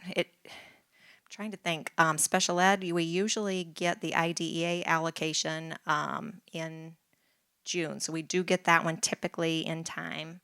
And title, those amounts come, we actually have seen some drops in those allocations based on our population. So that has decreased a little bit. Okay, thank you. Additional questions? Question about full-time equivalent students. We talked a bit about the shared teacher program and that there are some serious concerns about that decreasing our funding. But can you speak to the school of choice as far as how many school of choice students do we have now versus in previous years or pre-COVID, and what do we project our school of choice numbers to be over the next year? So I'd have to come back to be able to look up what those numbers are, and we have in some years past done some presentations on that. We haven't recently, but I can easily get together what the numbers of our schools of choice are and what we're projecting at that. We do every year do enrollment projections where we contract and work with an outside agency who does this work for a living to look to see what does our enrollment look like, and they factor in our schools of choice. They factor in and really look at by grade level, like what are we increasing or what are we losing, and what's the birth rate, and so all that's factored in as well. So I have even my notes from when we just recently did that enrollment projection, so I can follow up and get that information out for the board. Anything else? Thank you. All right, we're going to move on to 6B, which is technology and internet service.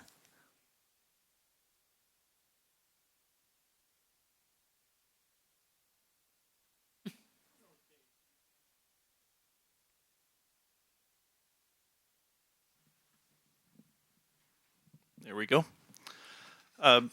The matter before you now is our internet connection. We have 2 contracts that are expiring at the end of June.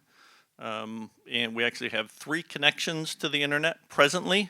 That's a little atypical for a school district. Typically there's 2, one, a fail-safe and redundant, resilient connections. And the third one that we have, in addition to AT&T and Spectrum, which expire in June, is one to Kent ISD, and that's the most recent one that was established with the countywide effort to connect all the districts back to Kent ISD to provide internet service, among other things. So we'll be looking to keep that connection, and then just one of the other 2. And the bids that came back, Spectrum Charter is the low bid for that connection. So we'll be looking to renew a contract with them for 3 years. And we would have that one along with the ISD connection. And you can see the dollar amount there. It's $63,000 over the 3-year term. And yeah, that would be renewed then. And that contract is eligible for E-rate reimbursement. So we would on the backside see a 50% reimbursement of that $63,000 each year. Any questions regarding that? A question about the reliability of the spectrum. I Yes. think everyone in town knows that, excuse me, they're not reliable. I think we all got the text message that they're expecting to be out tomorrow. And obviously with our curriculum being very heavily based on the internet and all of our systems, if we're to eliminate the AT&T as a fail-safe, how reliable is the Kent Intermediate? Do they run on a completely separate system from Spectrum? What is their plan for outages, as we know they're going to be common? Yes, they are completely separate. The connection back to the ISD goes to another service provider, and the Spectrum one would be separate from that. The current Spectrum line in service we have is very reliable. It does travel over different infrastructure than what you get out to your house. So it is much more reliable. That's 98, 99% uptime. We don't see any difference in the service from Spectrum or AT&T. They're both very solid services.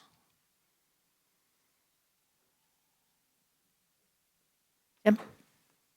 Has E-rate always been a 50% rebate? E-rate is based on our free and reduced lunch percentage.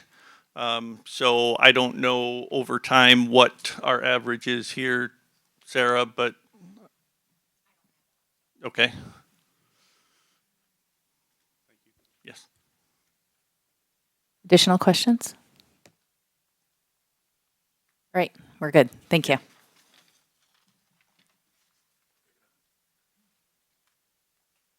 Got our high school weight training equipment. Okay, good evening. The bond 2020 moves forward. The high school has been embarking on a list of improvements that they're looking to make in their building using some of the funding that we're providing them through furniture, fixtures, equipment, flooring, and a number of other areas. This particular item we're bringing to you tonight is one that they have brought to us. They would like to upgrade the weight training equipment at the high school weight training center. This is a benefit not only to our athletic teams, all of them use it, but it's also a benefit to all of the physical education classes. And this combined with a number of other improvements that they're making in that area definitely is a nice holistic, large area improvement to the building and the school. This equipment was brought to us by Coach Pennington and Principal Martin, and I will be very honest with you in reading this. I have no idea what most of this equipment on this page is, but I do trust both of them. They're both very knowledgeable. They brought it to us through a company named Sorinex. Sorinex has provided weightlifting and equipment in weight rooms in quite a number of high schools throughout Michigan, and in a couple of programs that Coach Pennington and Bill Martin have been both involved in. So we have that as a very high recommendation.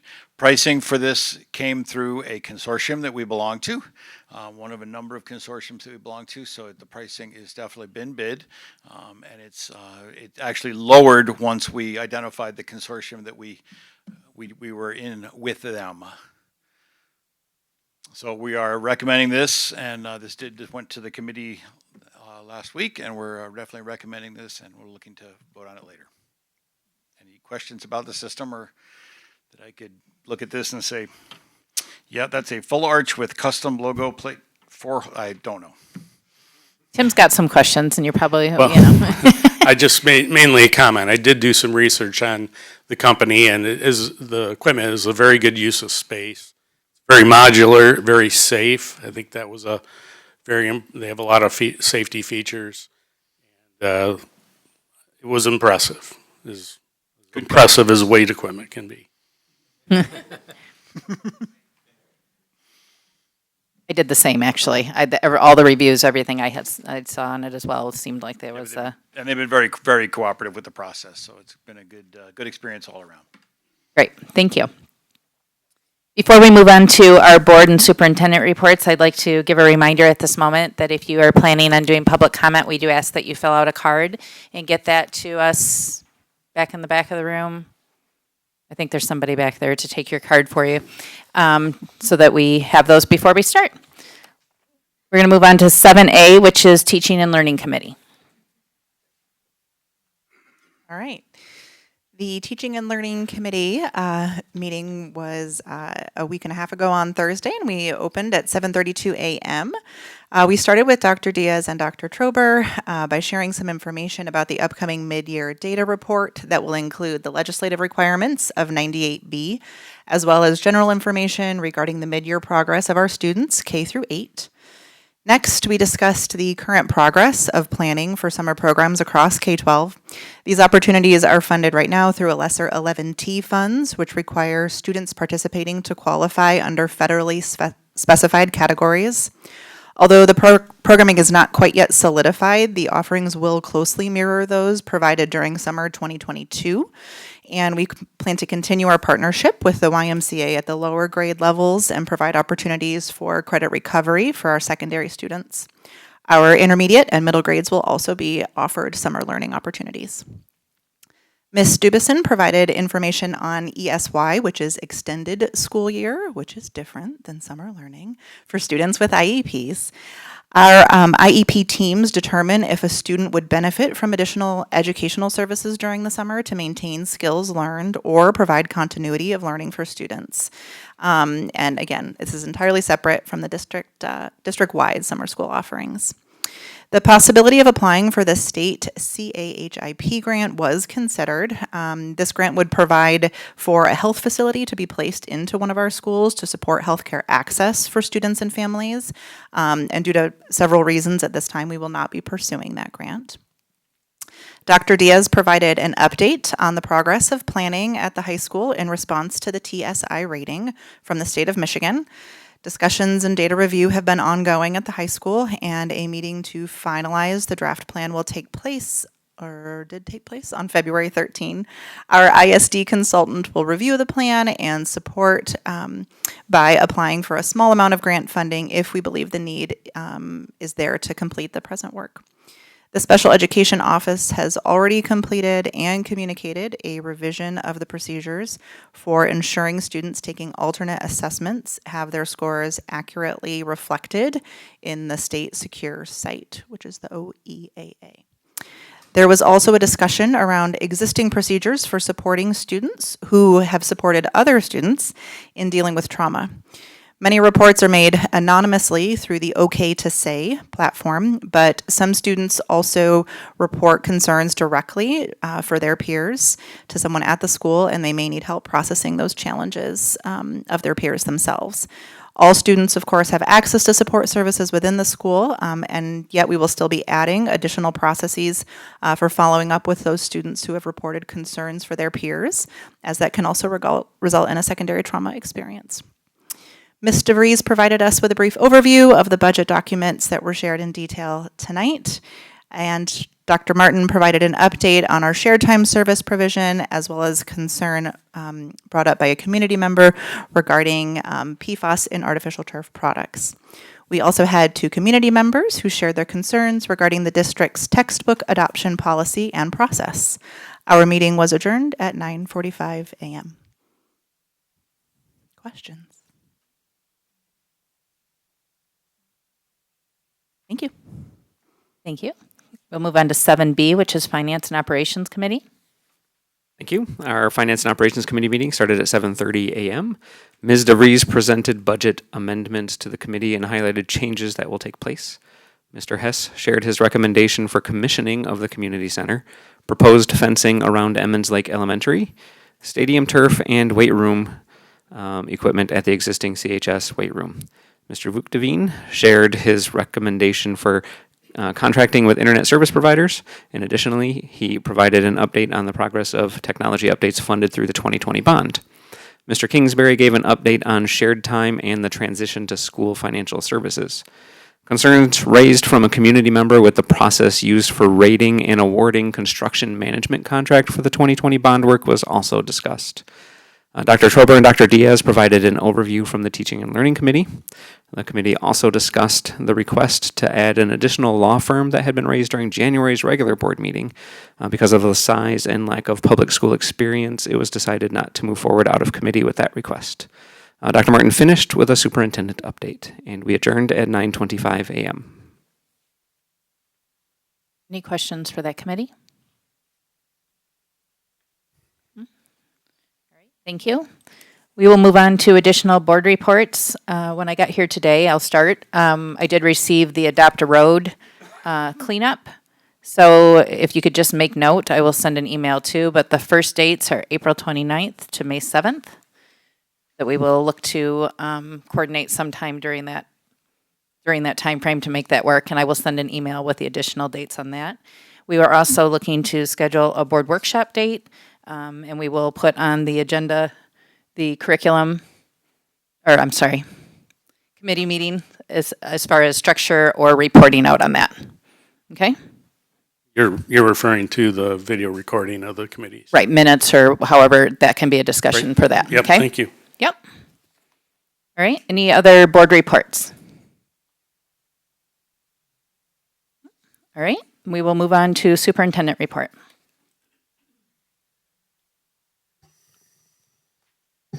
Thank you. Last week on Wednesday, I was able to provide a quick presentation for the Caledonia Area Chamber group, and I was joined, I believe, it was myself, Chief Seiler, President Lindsay from the village, Lieutenant Roon, as well as Supervisor Harrison. I believe they have put out a public video of that presentation for all those who want to watch it, and for all those who want to get a more in-depth version of that presentation live. You can join me tomorrow morning at 7 o'clock at Sprinkles, where we will have the first of 5 Dialogue with Docs. One of the primary things that we'll be discussing is the upcoming 2023 bond. Board members, I put some information in the memo about a potential land swap of some land that we own with land that's owned by the township for Calplex. We will be working with township officials to see if this is something feasible for us to do. I believe I provided a letter in a previous memo to the board that was sent to the township supervisor and is being shared with the township board members within the last week. So just wanted to bring that back to your attention, and hopefully we'll start to make some decisions real soon as something that should be a win-win for the township, CYSA, and our school community as well. Other things, just a few notes of congratulations. We have some VEX state qualifiers, so we're excited to announce that two high school and 4 middle school robotics teams will be representing our district at the VEX Robotics State Tournament at Kettering University. So we'd like to congratulate those students for their work. We also have some high school students who took first place in the regional competition for Odyssey of the Mind. This win will qualify them for a state tournament on March 18th. We have about 44 new students who were inducted into the National Junior Honor Society at Duncan Lake last week. And last but not least, we have 6 young ladies who qualified for the Michigan FFA competition from our high school FFA program. So a lot of good news with our students who are doing well across the board. Again, if you didn't get a chance to look on the district website or see the information put out, we will begin our first of a series of Dialogue with Doc meetings. So you can join us tomorrow morning at Sprinkles. There's about 4 other dates and times listed on the website.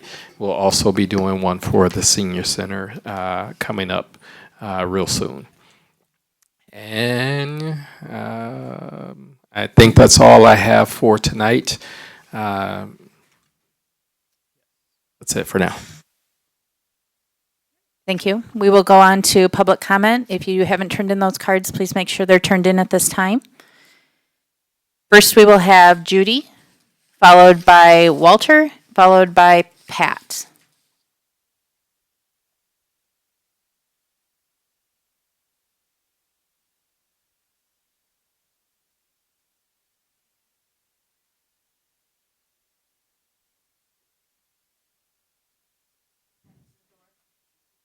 As we taught in a trailer park where the tennis courts are now. I'm here on behalf of the CEA today. I've been a member of the executive board probably for about 18 years. Our teachers, the things that we want to highlight this week is our teachers at Caledonia High School, Emmons, Kettle Lake, and Paris Ridge showed great adaptability last week when they did not have power. The creative ways our teachers dealt with this. I saw a picture of a teacher writing on the window so the kids could see it because there was no light. Was amazing.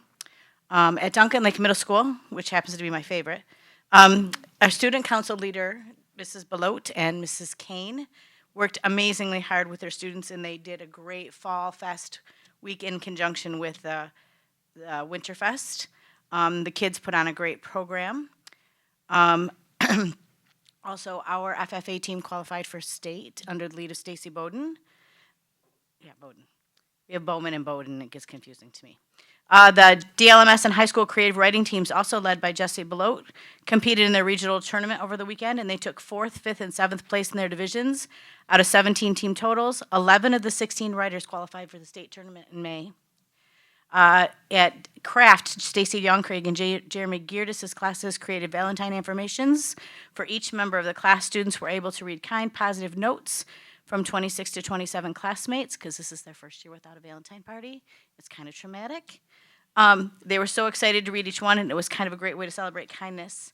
And Duncan Lake choir teacher Aaron Goodek will be traveling with the 7th and 8th grade choirs to sing the national anthem at the Griffiths game on Friday the 24th of February. In addition, the students in Mr. Goodek's class had the opportunity to work with a clinician from MSU as they prepare for the MSVMA District Choral Festival. And also they had when, okay, I'm not going to remember the name now. What is it? When the last musical was in town, one of the Grand Rapids Broadway people came and worked with them, and we could watch it in our classrooms as well through the thing, and it was a really cool thing. So great way to bring arts to the kids. That's it. Thank you very much to all of you. Next we have Walter, followed by Pat, And after that will be Brandon.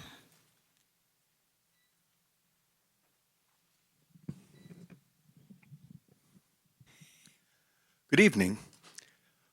Walter Bujak, 6639 Thornapple River Drive, your Kent County Commissioner from District 21. I come before you as an advocate of the board. I'm asking all of you to take note and consider taking action to deliver a policy as to how to deal with Prop 3 issues, as they will no doubt eventually arise within your district. By establishing a policy, you will be proactive rather than reactive. You will become leaders rather than followers, and you will establish a model for other school districts to follow. Why establish a policy for Prop 3? The answer is simple. It's the right thing to do. By carefully crafting a policy, you will mitigate your liability and protect yourselves from costly lawsuits. The basis for your policy, other than protecting the district from the legal ramifications of your decisions and actions, should be parental rights. And why parental rights? Because Prop 3, as a Michigan State constitutional amendment, is poorly written, but written in such a way as to exclude parental notification as a requirement. Please keep in mind that the Michigan State Constitution is preceded by the Constitution of the United States, which you have all been sworn to uphold. The Supreme Court ruling confirmed in Washington versus Gluckberg 521 of U.S. 702 in 1997 says that the 14th Amendment Due Process Clause protects the rights of parents to direct the care, upbringing, and education of their children. This is exactly why you should be writing a procedure that includes informing parents of student requests to facilitate abortion rights and/or gender modification and gender transformation. Under the current Prop 3 amendment, you as school board administrators are required by the state Michigan Constitution to facilitate the requests of any individual coming to you with these requests for so-called health benefits now protected by the Michigan State Constitution. Please make parental rights your highest priority. And please consult with your attorneys and craft a policy that includes parental rights notification. It's the right thing to do. Thank you. Thank you. Oh, okay. So Mark. Sorry, I thought the way it was written, it was going the other way around, so I apologize for that. So please make note that Mark will have Pat's time as well. Yeah, sorry. I didn't know how that yielding minutes worked. I never saw it before. That's okay. My name is Mark Hardy. I'm a Caledonia resident, and I'm a concerned citizen. And I want to speak to the board tonight about the public comment portion at last month's board meeting. As I observed in previous board meetings, as in October, the public has always been instructed to speak into the microphone, and because it's being recorded. And to address the board as a whole, please don't direct comments to individual board members. Don't call out individual staff or students. Not a time to deal with political agenda or election information. As I noted in the November 9th special meeting, that there was no instruction given other than instruction to address the board, no personal issues or issues of students. On the November 21st board meeting, no instructions as to public comment. The December 22nd regular board meeting, again, no instructions as to public comment. I did now finally realize that on the back of your comment card or collection card, it does state the instructions. I had never seen that before. I apologize. But as I listened to the comments on January 16th, there were 3 people that were called at that time. The second person spoke to what seemed to be a personal attack. That person ranted about a newly elected individual who she named X, which was very discreet. She continued to share about her displeasure of some of the FOIA requests.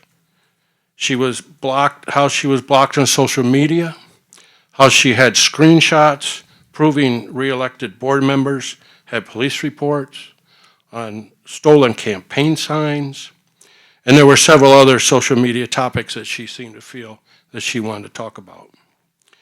These comments were in no way related to school board business. They should not have been allowed. There's no stated rules at these previous 3 board meetings. So I'm not sure why she was able to continue with that dialogue. Why was this person allowed to talk for 7 minutes, yielding topics elsewhere that didn't involve any school business related to any agenda on the board policy or policy of the district? My question is the public comment section of this a bashing platform? I suggest not. I suggest that the social media, personal blogs, Substacks, letters to the editors, Sun and News, and other individual platforms should apply here, not at a board meeting.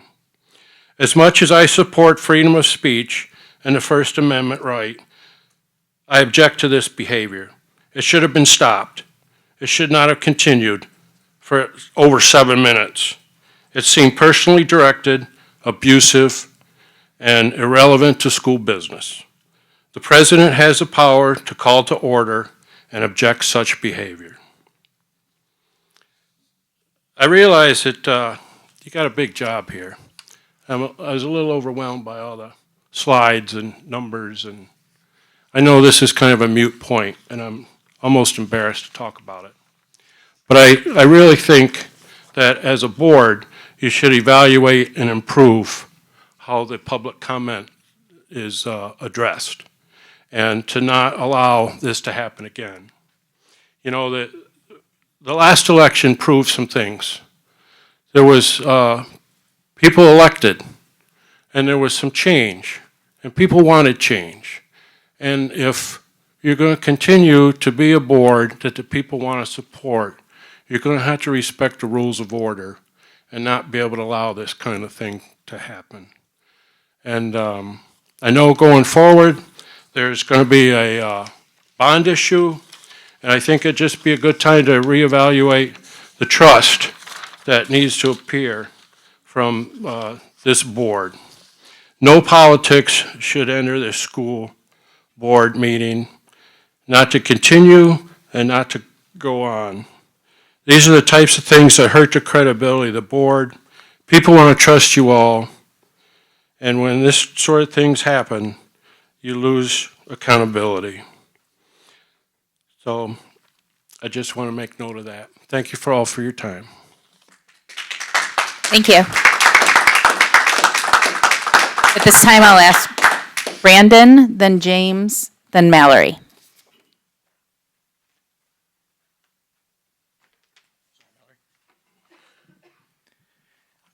At last month's board meeting, there was a board member that I think had a speech, I'm going to call it an attack on another board member, that it didn't sit well with me. One thing that I think this board member forgot to take into consideration is that Mr. Morris was just reelected by the majority of this community. And he is doing exactly what this community wants him to do, and doing it in the regards of what he should be doing. So I thought the attack was really out of line. And going back to the policy manual from the Caledonia schools, the Board of Education's intent is to provide an environment that fosters the respect and dignity of each person. So kind of piggybacking on what Mark just said, I don't know why it was allowed to go on. You as the president have the right or have the ability to end it. And I just thought it was really extremely disrespectful. And I think Mr. Morris is doing a great job, and I think he should get more recognition for that. Thank you.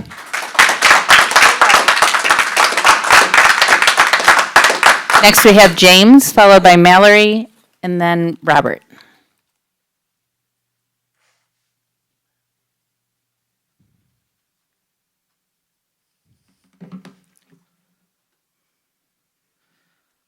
Two words for me tonight: compassion and sex. Compassion comes first and last. I know a song, everyone needs compassion. It's true. Life is hard. Everyone is insecure. Everyone messes up. Everyone has struggles that we don't see. Everyone needs compassion. Second word, sex. Sexuality is central to who we are. Sex can also make fools of us or drive us to despair. Struggles with our sexuality make us insecure. And with sex, as with every aspect of life, everyone messes up. Many arguments in school districts around the country pertain to sex. Parents feel, rightly, that they bear primary responsibility for the moral formation of their children. They don't want to give that responsibility up to anyone else. Middle and high school students are adolescents. Adolescents are children who are becoming adults. Discovering sexuality is part of that. It's not easy. It's especially hard for young people whose reality is not what their social milieu or their parents were hoping for. Both straight kids and queer kids sometimes act out inappropriately. They may have to be called to account, but they also need compassion. I have sat in these meetings and heard harsh things said about LGBTQ kids when they have messed up. I've never heard harsh things said about straight kids who act out, so maybe that doesn't happen in Caledonia. Some people say harsh things about educators who are just trying to make sure our kids know that they're not freaks and they're not alone. Some people call compassion indoctrination or grooming. Some people want to ban books that recognize and accept the existence of LGBTQ people. This is organized bullying. It's mean and wrong, and I hope that this board will be united in resisting all such efforts. Adults also screw up. Sometimes the adults who do the harshest moralizing and accusing of others are themselves acting out sexually. Sometimes they get exposed. They may have to be called to account, but they also need compassion. We don't know their struggles. I hope we know we cannot take them seriously if they advocate for policies that would bully our young people who have struggles with sexuality, but harsh blaming and shaming is not the way to deal with these adults either. Everyone needs compassion, a love that's never failing, everyone. If you as trustees and we as community members will remember that, we might avoid some conflicts that could otherwise arise, and compassion could transform some that do arise into occasions for deeper understanding. Thank you. Thank you.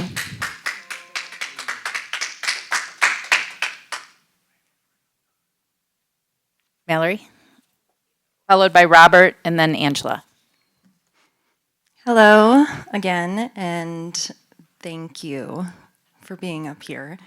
Mallory Walsh, representing tonight as the chair of the 2023 supplemental bond, also known in the community as Friends of Caledonia Community Schools. I am serving alongside my committee of leaders, which include Crystal Seydoux, Monique Brennan, and then also Kyle Clement, who served alongside many of you for 6 years. We want to thank you all because this is a courageous step in this climate, this financial climate, and you're making a brave decision to deliver on the original plan that the Caledonia voters said yes to. Just this morning, I was at EB with a grandmother of a child with special needs at Dutton who was brought to tears because the need for actual hallways that are sufficient for those children.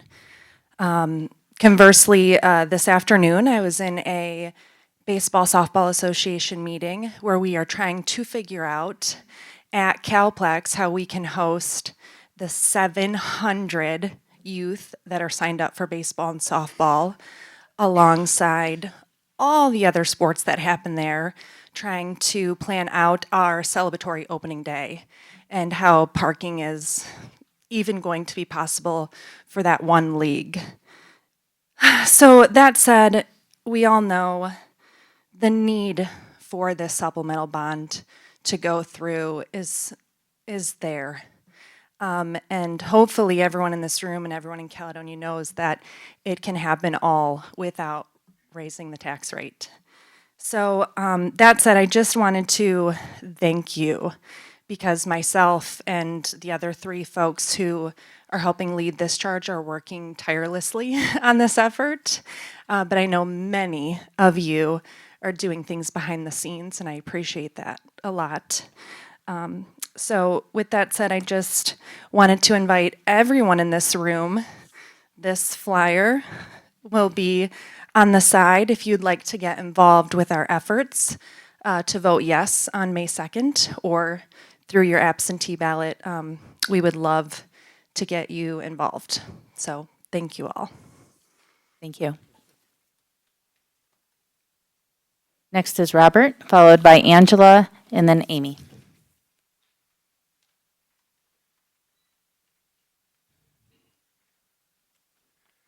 Good evening. A little of this will be redundant, but so be it.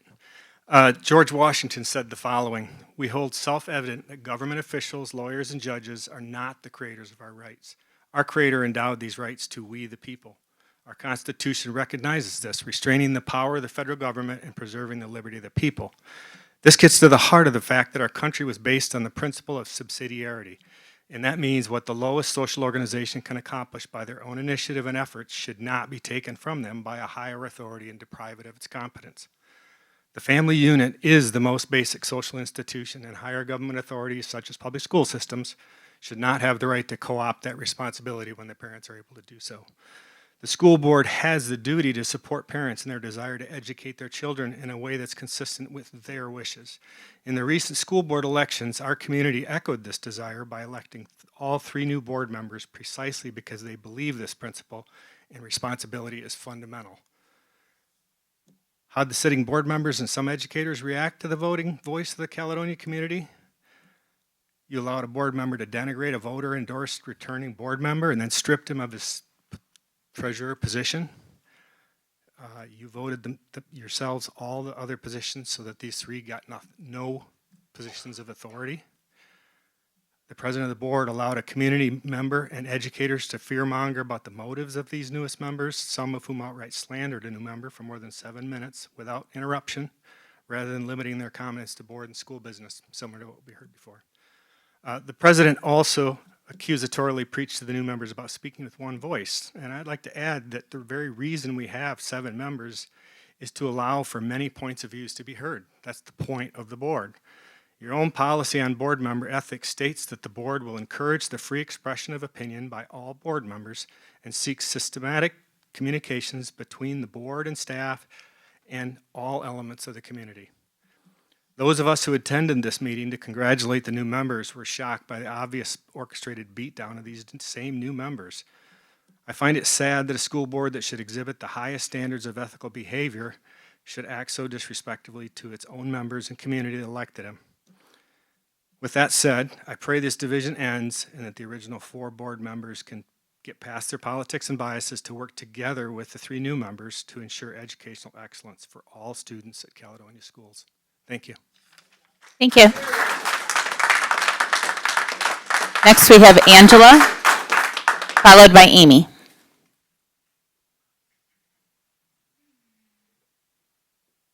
Hello. Representative Regas here. I'm actually here to offer a legislative update from Lansing regarding, on Thursday, we are going to vote on Senate Bill 12, which is the pertaining to the 3rd grade reading law.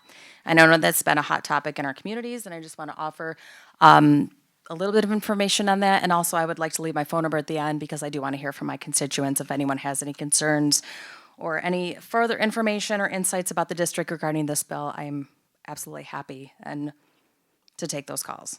So the Senate Bill 12, this is amending the revised school code, removing the mandatory retention requirement for 3rd grade reading law put forth previously. And there's support, it's pretty heated. I'm just going to say this, that we've got one side saying that no, we absolutely do not want this, and then we have the other side saying that we do. So I feel that I am not in a position to make an educated decision on this bill, and I would like to hear from the educators in our community. So that's why I'm here. And then also, sorry, this is not my phone. My phone died, so this is actually my staff's phone. So sorry about the delay on that. So, and obviously, you know, with the shooting with MSU last week, it was a very traumatic experience to go through, again, in Michigan, going through a school shooting. So I just have a statement to read, if that's okay. The violence that unfolded at Michigan State University was horrifying, and it shook all of us.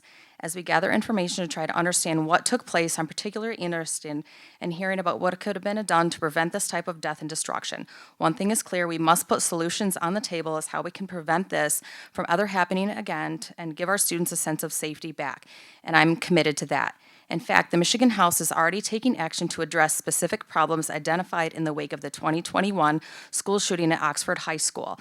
We recently introduced a bipartisan plan to strengthen safety at Michigan schools and support the mental health needs of students. The plan resulted in months of in-depth work by the Bipartisan School Safety Task Force the House formed last year in response to the Oxford school shooting. After meeting and gathering input from teachers, administrators, parents, law enforcement, mental health professionals, and other experts, the task force released its final recommendations in the report last December. Our plan of actions contained in House Bills 4088 through 4100 is designed to organize and unified approach to school safety and student mental health with communication, training, personnel, and more. The package addresses specific problems identified with a task force, establish the School Safety and Mental Health Commission, dedicate staff to key safety and mental health, a plan for safety. I know that you mentioned okay to say. This goes a little bit farther in putting ID cards directly on the school access, and also improve responses to school safety crisis. A comprehensive training program will be established for school resource officers and staff in all Michigan schools. The plan would also create uniform definitions for school safety terms to foster better communications during emergencies and to add active shooter drills, even more active shooter drills, to ensure at least one drill includes local law enforcement and another is conducted between classes. This obviously addresses K through 12. And we will continue to explore additional ways to improve access to mental health services statewide. I personally am a supporter of parental rights, so I am not in big support of bringing mental health and putting that directly on the school systems. I think that, you know, you guys have enough to do right now, and but just to identify those areas. So if anyone has any more questions for me, please call my office. My phone number is 517-373-1403. I apologize that I went over my time. Thank you. You're fine. Thank you.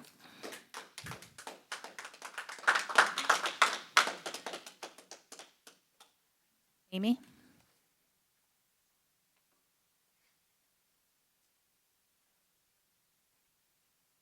Hello to you all.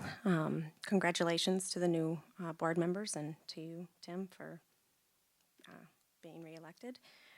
I wanted to also say that what I experienced here last month, I found appalling. It was really disheartening to see that the board did this. So I'm not going to continue on that because I have another matter that was brought to me and asked to address this night from another parent. I wish I could say that I was shocked to hear this, but unfortunately, this type of information coming from our schools just seems to be par for the course these days. I was driving in the car with my 12 and 17-year-olds yesterday, and we were just talking about school and different things, and my 12-year-old, a 6th grader at Craft Intermediate, tells us that these mental health checkups, they are doing them monthly at the school. Apparently, the counselor is sending a Google form asking the kids how they are doing and how they are feeling. It sounds like a positive step towards making sure our kiddos are feeling and doing okay.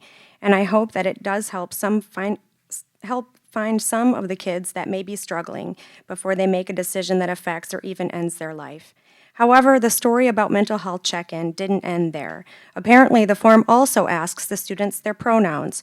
You know that my 12-year-old's response was? Her words, "I hate that they ask us that." If they can't tell what I am by looking at me, they are the ones with the problem. I am so tired of all of that. She's tired of it. She's 12, in 6th grade, and she's tired of it. Why would you subject every single student to this pronoun insanity when the majority of them do not even want anything to do with it? Why does that question need to be directly asked? Why can't Sally, who thinks she's Billy, just be given the space to do that without subjecting every 6th grader in the school? The simple question is there anything you are struggling with? Opens that door to not only the gender-confused child, but the one who is getting bullied, the one who is hungry because there isn't enough food at home, and the one who feels like they have no friends. Why are we allowing our 12-year-olds who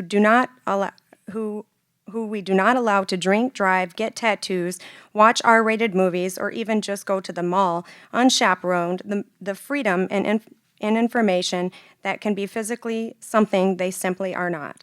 While I feel the initial intent of this form was to be used in a positive light, our Caledonia school administrators have allowed it to go entirely too far. 2 years ago, we had issues with the high school teachers having students introduce themselves and their pronouns in front of everyone in the class, and the outrage of parents and students had that shut down immediately. However, we now find out that the same conversations are being had in our intermediate and middle schools. It is simply unacceptable. The vast majority of students do not want to deal with this insanity. Stop making the majority feel uncomfortable for the sake of a few. Please focus your energy on those that are struggling with any issue that comes to light, but do not make my child feel awkward or frankly annoyed by your woke agenda anymore. Thank you. Thank you.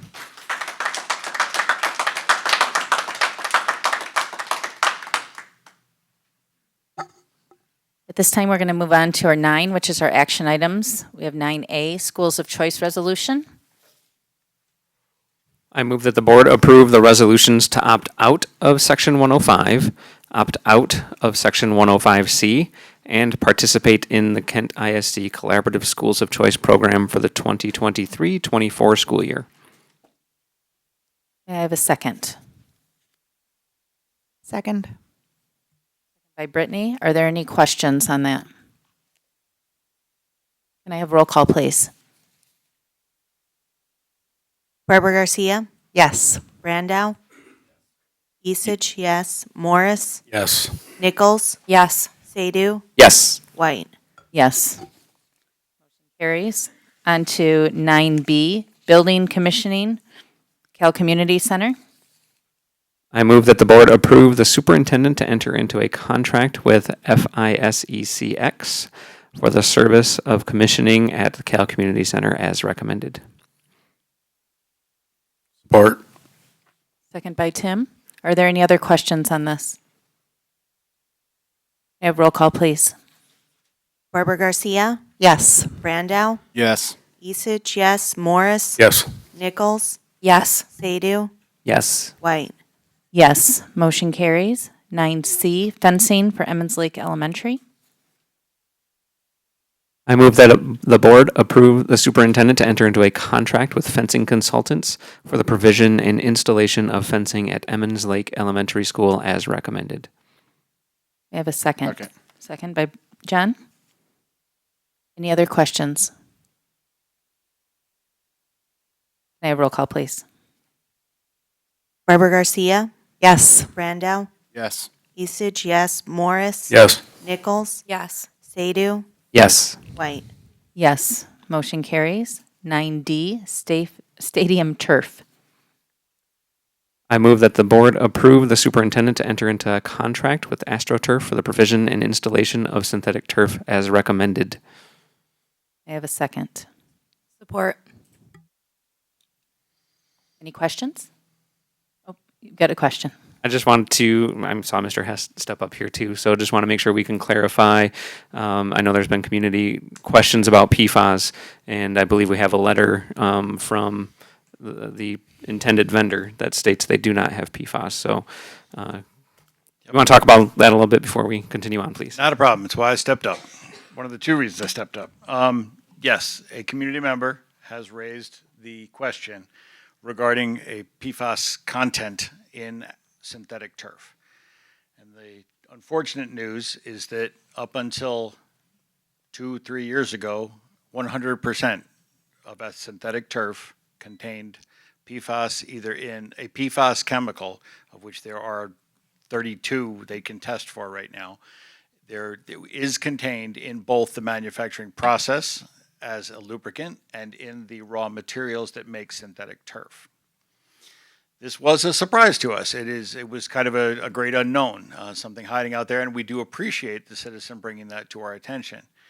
Our selected vendor, AstroTurf, has provided a statement that is fairly unequivocal and very clear that they specifically, starting in 2020, tested for and 32 PFAS chemicals in both their raw materials and in their manufacturing process, and they eliminated them 100%.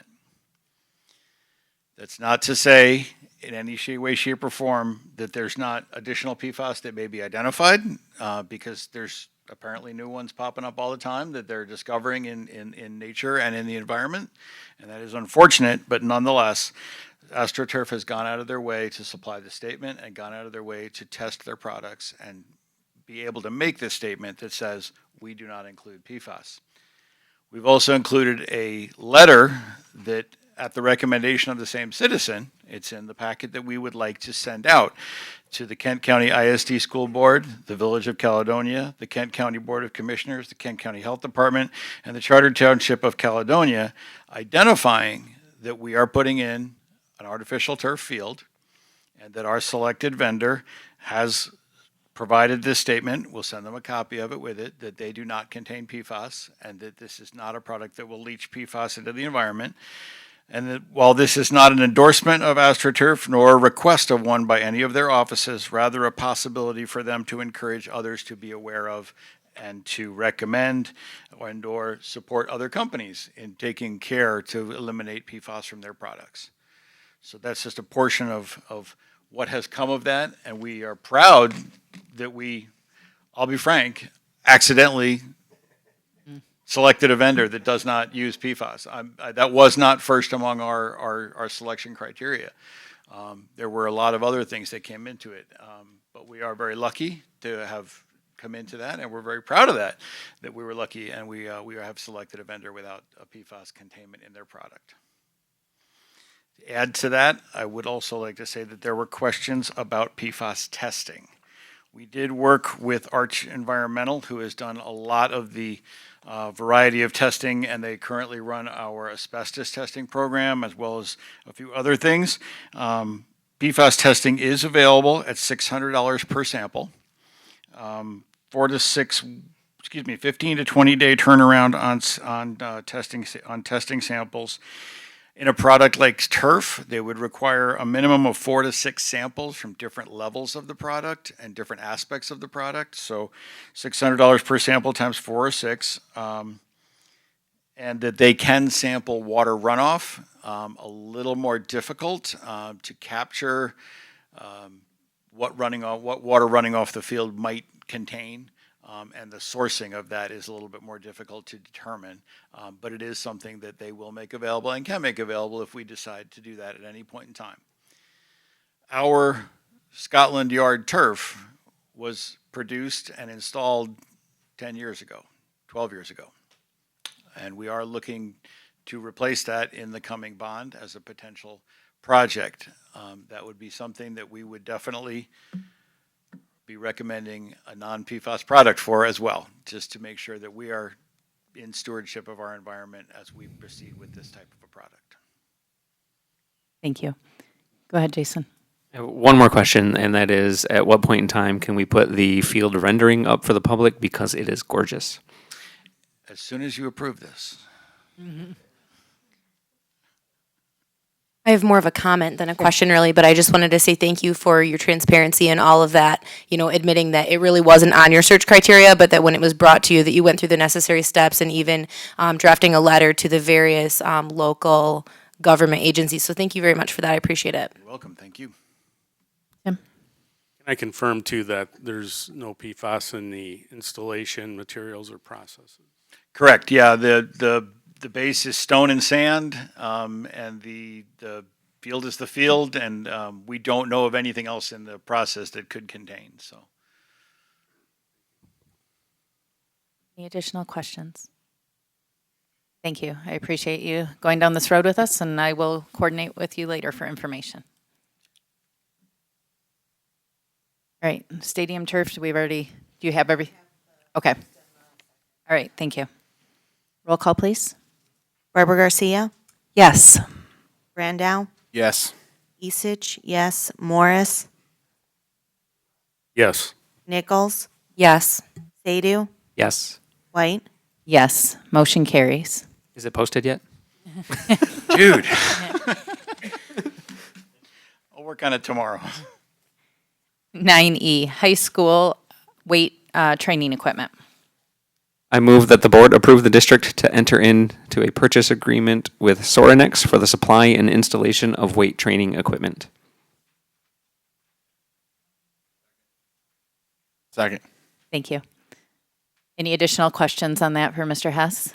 I do have just a couple questions. The current weight room equipment, what is the age? How long have we had it, and what is the life expectancy on this new equipment we're going to purchase? The equipment that's in there has a variety of ages from upwards of 12 to 15 years to less than 1 or 2. I know that, actually I take that back, it's not less than 1 or 2 because a lot of the equipment that Coach Pennington brought in when he started was used, was acquired through a reseller. So I would say that the equipment that's there has an average age probably 10 plus years. I do not know the average lifespan. I know that we have talked about different repairs to the equipment that exists. A lot of the cables have been replaced several times. A lot of the pin structures and the bars that hold the pins in place. See, I do know more about weightlifting equipment than I thought. That's embarrassing. Anyway, a lot of that stuff has been replaced on the existing equipment that we have. The existing equipment will, in all likelihood, be offered up for sale where it's appropriate to do so. If it's equipment that has been repaired multiple times, we'll recommend obviously demolition or getting rid of it, without reselling it due to the liability. My other question is regarding the indoor turf that they're planning to put adjacent to that. Will that be done by AstroTurf? Will that be done through Sorinex? And can we be assured that that does not contain PFAS also? Yeah, no, we can't be assured of that. It's an indoor product, so it's very, very different. It is something that is specifically meant to be used indoors. So I feel pretty comfortable that it doesn't contain harmful chemicals and such, and that the glue is the same glue that we use to adhere carpeting. So I feel more confident about that because it's an indoor specific product. It's being acquired through a different company. Anything additional? All right, could we please have roll call? Barbara Garcia, Yes. Brandow, Yes. Isich, yes. Morris, Yes. Nichols, Yes. Sadoo, Yes. White. Yes, motion carries. 9F, budget amendments. I move that the board approve the 2022-2023 budget amendment resolution. I have a second. Second? Any further discussion? Have roll call, please. Barbara Garcia, Yes. Brandow, Yes. Isich, yes. Morris, Yes. Nichols, Yes. Sadoo, Yes. White. Yes, motion carries. Thank you to all of you. Thank you to all of our community members. I just need a motion to adjourn, please. Motion. Second? Second. All in favor, say aye. Aye. Aye. Any opposed? All right, thank you.